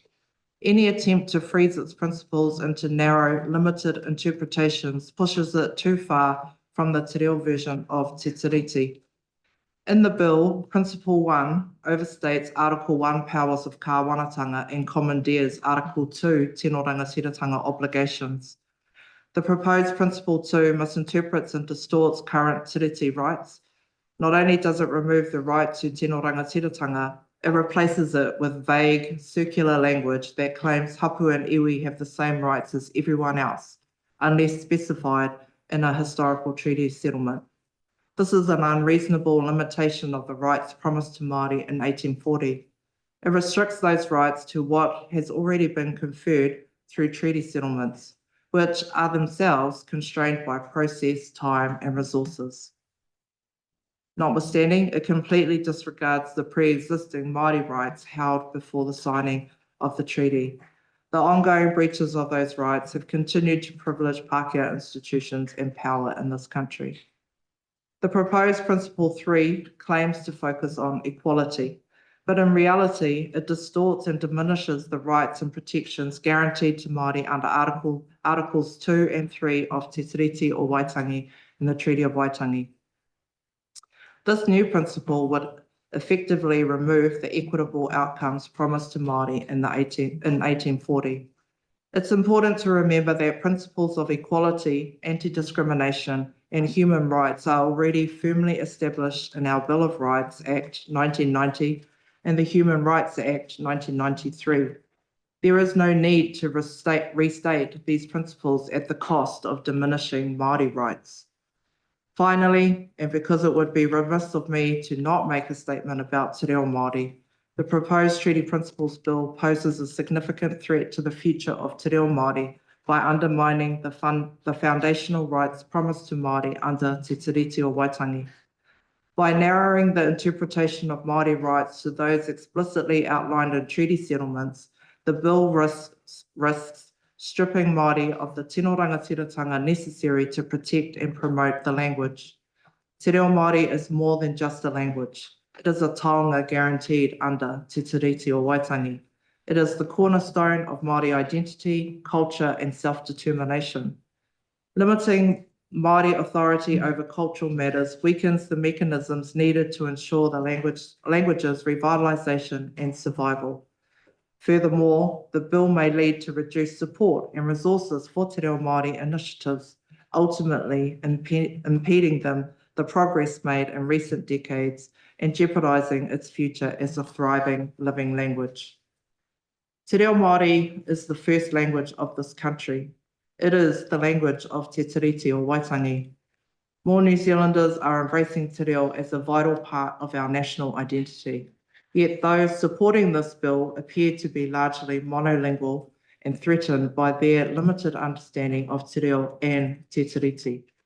Their campaign follows the colonial playbook, stirring fear among those who have not yet embraced the language and restricting their interpretations of treaty principles. If they're interested, I have enrolment forms ready to help them learn te reo so they can actually speak from a place of knowledge. Supporting this bill means diminishing one of the most treasured taonga Māori have fought to protect despite past attempts to erase it. I urge you, do not support this bill. Tēnā koutou. Thank you, Professor Higgins. We've got a few questions. We're going to start with Tabitha Paul, then Rawiri Waititi, and then Todd Stevenson. Kia ora, Professor Higgins. My question is around, so you served on the Waitangi Tribunal for more than a decade, and noting that the tribunal has the exclusive authority to determine and interpret the meaning and effect of the treaty, why do you think supporters of this bill continue to focus on outdated interpretations of Te Tiriti? You know, Sir Apira Ngata's name has been brought into this argument and people continue to quote what he said about the treaty at the time. You know, why do they keep focusing on outdated versions when we know we've got this recent reports on reports on reports? I think there's an adage that a Pākehā adage, never let the facts get in the way of a good story. And I think that is, you know, we welcome the opportunity for the public to read the tribunal reports, to understand how the analysis that my colleagues alongside myself have produced, to get a sense of how Te Tiriti works in this living context, and how we're not fixed in the 1840s as much as, you know, it is a notion from the colonial playbook that we are stuck in the mud hut, you know, running around in the grass skirt, and that we haven't progressed. I think the opportunities are there, but if people are not willing to engage, then they live and continue to ride on that ignorance. Thank you. That's unfortunately the time we've got this afternoon. So just Professor Higgins, thank you for being with us and for sharing your submission. We appreciate your time. Tēnā koe. We're going to go to a submission now from Action Station Aotearoa, and joining us, I think online, I don't see Cassie. Online will be Cassie Hartendorf.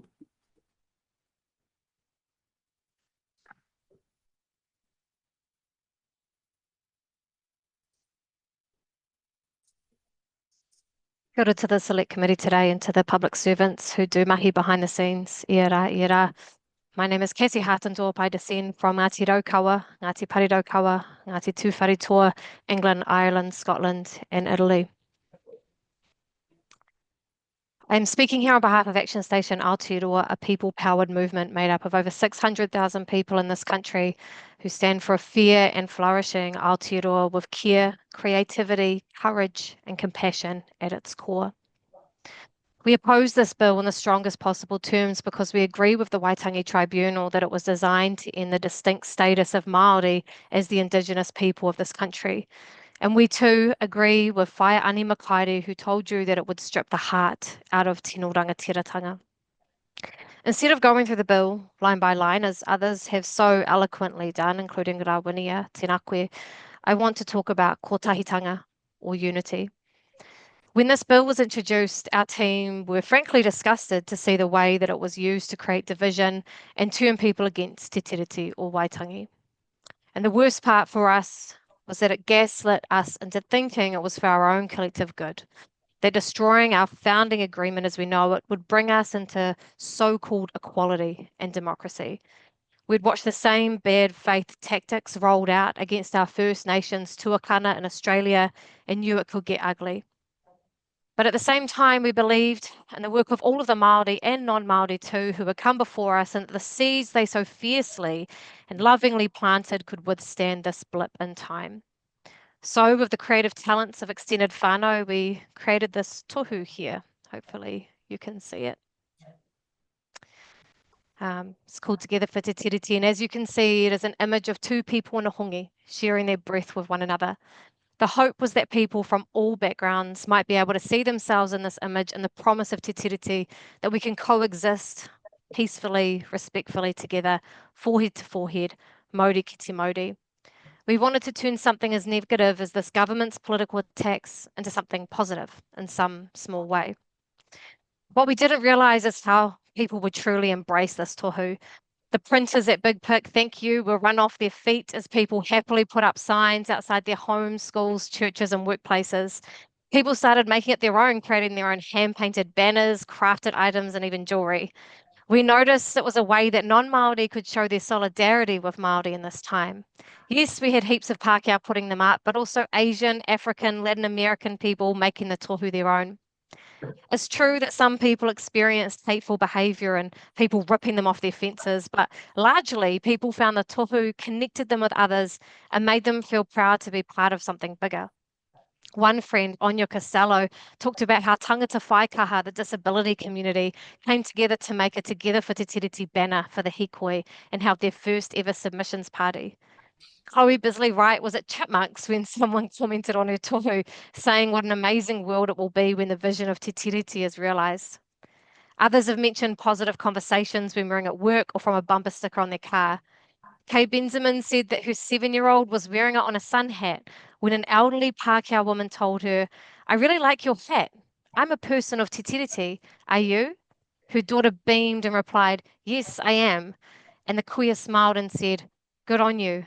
Aren't we lucky? Aren't we lucky?" And the number of people who feel lucky and appreciative to have been invited to live in this beautiful part of the world by those 500 rangatira in 1840 is growing. It's reflected in the numbers. We hosted a petition against this bill led by Maringi James and Whiria, rangatahi leaders from Ngāti Whakaue. It's currently up to 297,000 signatures, which the spin-off pointed out is higher than the population of Hamilton, Dunedin, and those who voted for the ACT Party. Young people in particular went hard, sharing it far and wide, and it even got a notable mention by actor Jason Momoa. Recent polling by the Human Rights Commission found that the majority of New Zealanders, at 72%, agree that harmonious race relations through honouring Te Tiriti o Waitangi is important for our future, and that's up 6% in just a year, in this past year actually. 600 church leaders and 230 civil society leaders shared open letters opposing this bill. In our community, the number of people who strongly support Te Tiriti jumped from 81,000 to 257,000 in a matter of weeks. In a country where colonisers smoothed the dying pillow of our tupuna, made us a minority in our own whenua, and built structures that quietly smothered us, these numbers mean something. And of course, behind the numbers are hundreds of thousands of stories of unity. I was blessed to support mana whenua in Te Upoko o Te Ika to receive the hikoi mo Te Tiriti as it arrived outside where some of you sit now. Their tikanga te kahu o te raukura kept around 100,000 people safe. The kotahitanga was so tangible, you could taste it. I can only imagine what the late Kingi Tuheitia might have thought of that moment. As Helen Potter told me, it was like walking into the future. And everyone had their own story of how they came to be there, why they braved the crowds or the traffic or the nerves to choose to be together. I know of groups who united for this moment after decades of disconnection or even conflict. Harms between us were healed in the hot sun and the misty mornings. Hundreds of thousands of expressions of kotahitanga. And of course, this government will forever be remembered for choosing to cause the division that sparked off our unity. We all know there are people out there who are hateful towards Māori simply for having what was agreed to 200 years ago. There are also some who are afraid of change, perhaps subconsciously living the adage of fear that Māori will treat their colonisers the same way we have been treated. We won't. And many just don't know, or they're confused because the history curriculum has told a one-sided story which no longer matches up with what they are seeing before them. But the parties in our current government are not afraid or ignorant or confused. In fact, for many of you, I don't even think that you're particularly hateful. You're worse than that. You are deliberately using those motions for your own political ends, for cheap votes, to get rid of the parts of Te Tiriti that no doubt stand in your way. Everyone has noticed how quick the National Party and New Zealand First have been to distance themselves from this bill once the pressure ramped up. You might declare it dead in the water, but it was also national when New Zealand First who agreed to disestablish Te Ako Whaiora, to mess with the Marine and Coastal Areas Act, to limit te reo and public services, to cut fair pay agreements, allow tobacco lobbyists to strip our smoke-free laws, defund cultural reports, remove Section 7AA, establish the fast-track bill, remove our stories from the history curriculum, underfund our hospitals, and serve slop to our children. In fact, this October, we will see something akin to the Treaty Principles Bill, where National's policy of bringing back referendums for Māori wards will roll out in 43 different local councils. Even by your own democratic standards, the majority of submitters and councils oppose that change. So even though this bill might be messy in public and a bit embarrassing, and you'd like to have us all to conveniently forget about it before 2026, you have each committed to policies that also undermine te tiriti and take Māori backwards. And I think what this all really boils down to is leadership. If we had principled leadership that is committed to founding our founding constitutional agreement and put our country before their own ambitions, then I don't think we would be here. We need leadership who will refuse to throw Māori under the bus every election, acting like we are simply a bargaining chip on your conference table. We need decision makers who will face the hard stuff and bring us together in an uncertain future. I like to know that Māori know leadership when we see it because we are a leaderful people. We are brimming with the Annettes, the Margarets, the Hildas, the Finas, the Evas, the Tarias, the Mama Rachas, the Mirianas, the Tinas, the Sinas, the Georginas, the Carmens, the Leones, the Elizabeths, the Debbies, the Paulas, the Huhanas, the Matarikis, the Tuhiaus, the Ronnies, the Cocos, the Kims, the Julias, the Wairetis, the Dales, the Shamias, the Te Raukuras, the Ngahuias, the Tams, the Hunas, the Rianas, the Jasmines, the Rangimaries, and that's just the Wahine and Tapui. In fact, I'm nervous to even name names because to name a few is to leave because everywhere you look in Te Ao Māori, from the pai to the mara to the kitchen to the kohanga, are leaders. And for those still with us, it's very rare that you can get so many staunch, loving, and sometimes, frankly, terrifying Māori leaders to act in such kōtahitanga. Yes, there are disagreements, but I think there is a shared unity that despite everything that the Crown has thrown at us, there is still a way forward through te tiriti. And I'm afraid if you can't see how precious that is in this world so filled with pain, distrust, and cynicism, then you should move over for someone who can. And in the words of Moana Jackson, who, by the way, believe taka Tapui are Mokopuna, being brave can sound like a difficult thing to do, but I look back in the history of our people, and particularly since 1840, and if there's anything that has marked the survival of our people and the flourishing of our people, it's that we have been brave. It's time for us all to be brave now, not just on this bill, but as a nation and all the bills. Toi tu te tiriti, toi tu te whenua, toi tu he whakaputanga, toi tu te mātiki mai. Kia ora mai tātou. Thanks, Cassie. That's all the time we've got this afternoon, so I just want to acknowledge you being with us again, and it's good to see you again.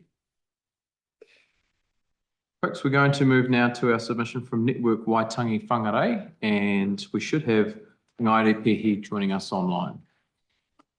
And then after Ngai will be the final submission of the afternoon from Tuhiao Bailey.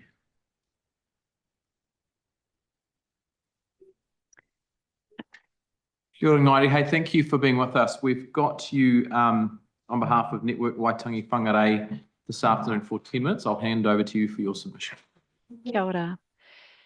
My name is Nairi Ray, and I am a member of Network Waitangi Whangarei, a group of Pākehā treaty educators deeply committed to a treaty-based future for Aotearoa. We strongly oppose the Treaty Principles Bill. To be clear, as a starting point, our work in tiriti education recognises the sole legitimacy of the Māori text of Te Tiriti o Waitangi, the only document debated, agreed to and signed on the 6th of February 1840. Network Waitangi Whangarei began in 1986 as Project Waitangi, a group funded and supported by government to provide treaty education in advance of the 1990 sesquicentennial celebrations. Our history also encompasses Pākehā who have sought just and right relationships with tangata whenua since before that time. Those known as Pākehā Māori during early contact periods, the Pākehā who exposed institutional racism in the 1970s, particularly within the Department of Social Welfare, Pākehā who supported the Halt All Racist tours and the anti-apartheid movement of the 1980s, and those who then responded to the challenge from Māori to address the racism within our own country. It is from this history and position that I speak here today. Last year, Network Waitangi Whangarei ran over a dozen treaty workshops in the wider Whangarei community, attended by about 200 people. We also ran a Treaty and Me series of public talks, which over 400 attended. In the past year, our group has more than doubled in size as more and more Pākehā step up to defend the rights guaranteed to Māori within the treaty. They do this with a strong belief that Te Tiriti is good for all New Zealanders. Those attending our workshops and seminars are mostly everyday, ordinary Pākehā New Zealanders who are keen to understand our history, angry that their schooling didn't teach them. They come seeking answers to questions like, how do we address opposition to and fear of treaty issues? How do we call out the racism we see our Māori colleagues and friends facing? How do I counter my Pākehā privilege? These questions recognise the increasing attacks being made on Te Tiriti and the prevalence of racism within our society. Our treaty workshops explore early contact between Māori and explorers, traders, missionaries, the thriving Māori economy and international relationships that existed amongst Māori and the international community pre-1840, the significance of the 1835 document He Whakaputanga o Nutireni that declared the absolute and indisputable sovereignty of Māori over this nation, and the context in which Te Tiriti was signed, and that it provided limited authority to the Crown to govern the unlawful and troublesome Pākehā people. After attending a one-day workshop, most of the people we engage with quickly begin to understand the incomprehensibility of the notion that Māori ceded sovereignty, the myth of Māori privilege. It is Pākehā and our monocultural ways of being who are clearly privileged in this country. And the only way Pākehā and Tauiwi can be truly settled in this land is if we are in an honourable relationship with the people of this land, Māori as tangata whenua. This is why this bill is so problematic. Its principles bear little or no resemblance to the actual text of Te Tiriti. Instead, its lies and falsehoods perpetuate the myths that we work so hard to debunk in our treaty workshops. One of the initiatives our group is most proud to support is the publication of Ngāpuhi Speaks, an independent report on the Waitangi Tribunal Te Paparahi o Te Raki inquiry. Whanui 40 claimed that Ngāpuhi never ceded sovereignty. This is an incredible archive of oral testimony provided by Ngāpuhi Kui and Kaumātua, many of whom have since passed away.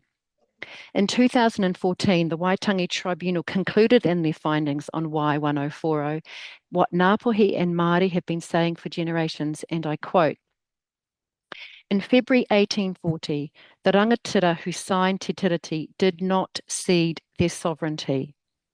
That is, they did not cede their authority to make and enforce law over their people or their territories. Rather, they agreed to share power and authority with the governor. They agreed to a relationship, one in which they and Hobson were to be equal while having different roles and different spheres of influence.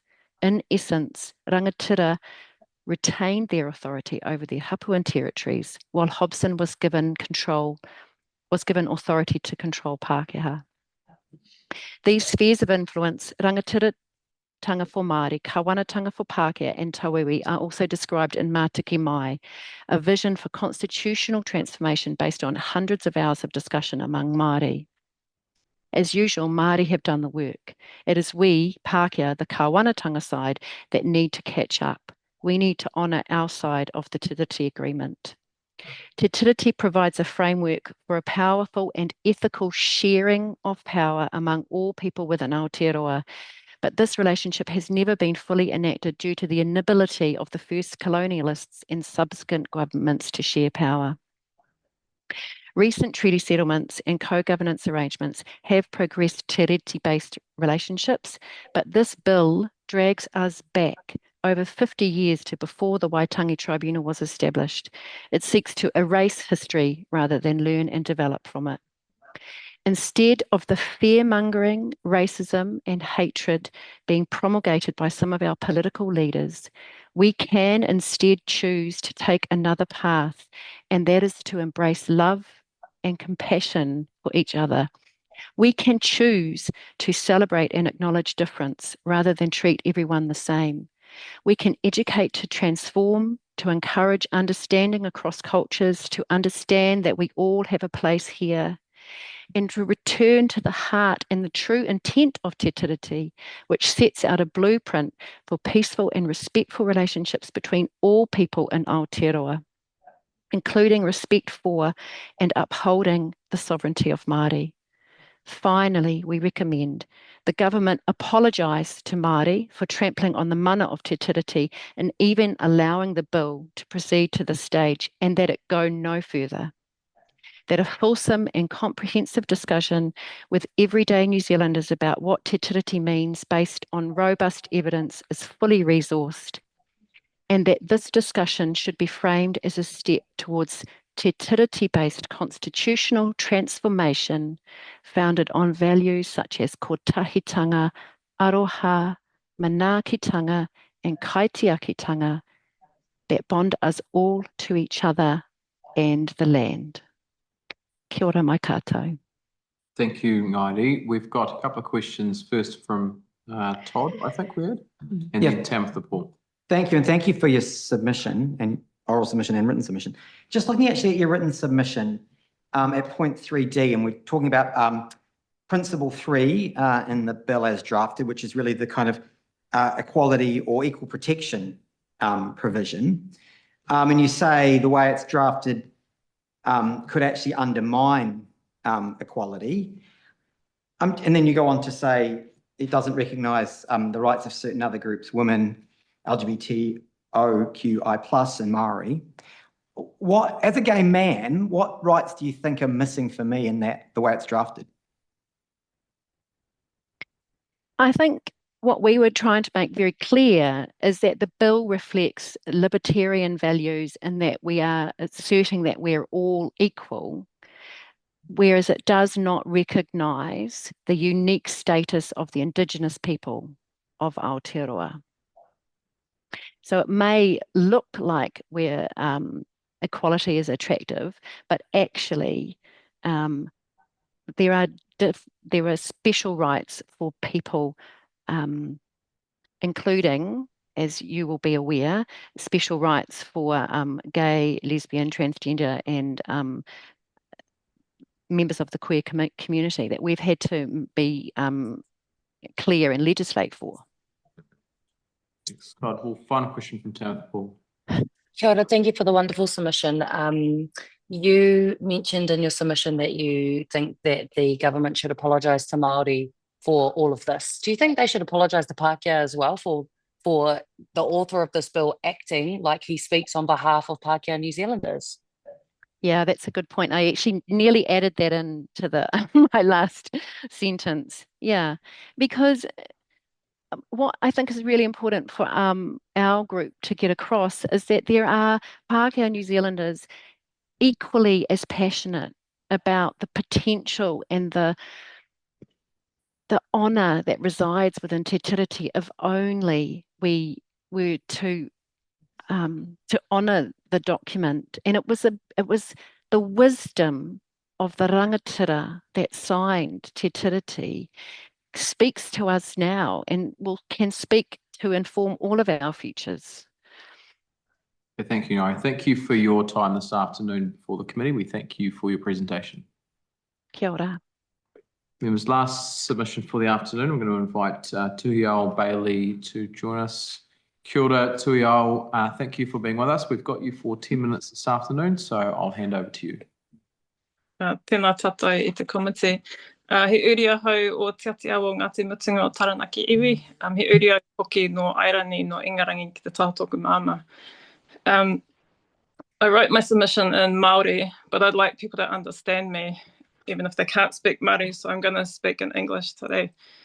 Te just to clarify, I'm an iwi rep for the Taranaki Regional Council and an iwi rep on one of the committees for the New Plymouth District Council. I'm the chairperson of Pariaka Kāinga Trust, kai mahi for Taranaki iwi, and I'm also involved in a climate justice Taranaki group. I'm speaking to you from some whenua that was once owned by my tupuna, Whari Pauri, who was a signatory in Wellington of the treaty back then, Te Tiriti. This land, as well as other land, was taken off our tupuna after World War I and given to Pākehā soldiers. I'm lucky enough to be back on this land thanks to my wonderful partner who bought this tiny piece back for us. And this is one of the injustices that we live with every day. I've written my submission today because I want to keep it short so there's time for questions. But I wanted to make 4 points. The first is Māori never ceded sovereignty. Te Tiriti was signed to encourage England to control their people with tikanga or laws and to protect Māori and everything we deemed precious to us. That is very clear to us. Number 2, treaty settlements are inherently unjust. They're a strategy by our people to take back what we can get back to rebuild ourselves on our own means. It's a short step within a long-term strategy. I mean, we all know the amount of money and the amount of land we get back is probably about 1% of what the government and the settlers really owe us. Number 3, Parihaka never settled an historic claim. We don't have a treaty settlement. We have a bill that we called on the Crown to sign Te Kawanata Orongo with us, which is a reconciliation agreement. So we have what's called Te Turi Haiata ki Parihaka Act, the Parihaka Reconciliation Act 2019. And this was presented by the Attorney General at the time. We did this because we know that settlement is never possible when you don't have an understanding of the other party of what they have done and what is needed for actual settlement and actual justice. So despite the unlawful imprisonment of our tupuna, the rape of our tupuna, the abuse, the enforced starvation, the theft of our resources and land, and the cruelty over generations to our people. It'd be nice if you listen when I'm speaking. Sorry, Tuio, as the chair, I have to undertake some administrative stuff in the background, so be rest assured that members are listening. I'm just trying to make sure that the committee continues to function while submissions are underway. So I'll hand back over to you. Yeah. So we simply ask for the government to acknowledge their wrongs and work together with us to rectify them, to build a relationship with us built on truth and justice.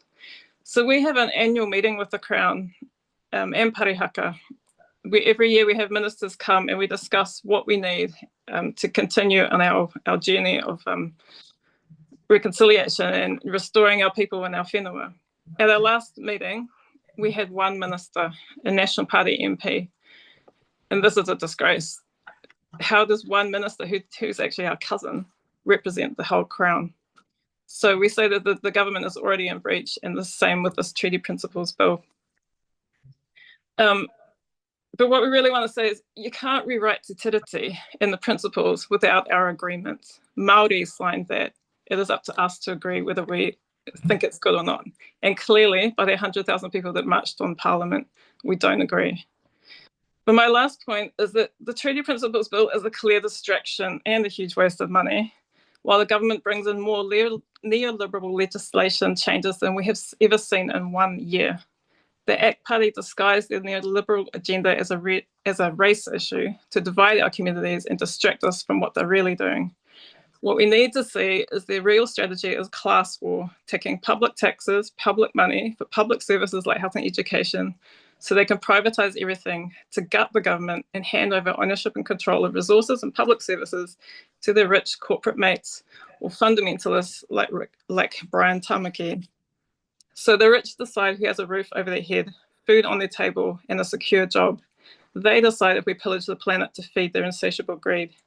I call on all New Zealanders to come together for Te Tiriti and not support this bill. And I leave you with some wise kupu from our tupuna. Ko tōku kaha me tōku reo, he reo whakahaere ki tēnei whakatupuranga. Hei tangata whakaaranga, a whakaara koe mō ngā iwi e rua. E kore tō reo e taia te pehe e ngā maunga nunui. E kore tō māngai e taia te kōpane e ngā maunga nunui. E ngā pūpeke o te motu nei. Ka haipapa i tō reo, ka whakahaere tika ngā koe mo te kino kia mate i te pai. Tēnā koe. koutou. Kia ora, Tui. Thank you for your time. We've got a couple of questions. First from Rawiri Waititi, then Todd Stevenson. Ai, tēnā koe tuhi, ngā mihi nui ki a koe. Now, I heard you mention around the land ballots given to Pākehā soldiers before the Maori soldiers returned home in World War I, also World War II happened there. Also, neoliberal reforms happening right now, as they did in the 80s, and as they did in 1840. And just wanted your perspective on, does the Tiriti o Waitangi, from your perspective, protect Aotearoa from international greed and corporate exposure to a free market that we're trying to duplicate, in used countries like America? Do you think the Tiriti o Waitangi actually protects all of Aotearoa and everybody living in it from international exploitation and corporate greed? Yeah, well, I mean, that's the intention. That's my understanding, that our tupuna signed it so we would guarantee the protection of our people, our communities, and our taonga and resources. And yeah, not just for us, but for everyone who lives here. Do you think the Treaty Principles Bill goes against that particular ideology that Te Tiriti o Waitangi protects Aotearoa from international exploitation and corporate greed? No, it doesn't. I mean, it's clearly what ACT and the National Party want to do is open up the country to sell off our resources to the highest bidder. And I mean, we can see it clearly with the what's happening with the oil and gas drilling. So they're even getting rid of the money that protects us from the decommissioning and spill bonds and that kind of thing.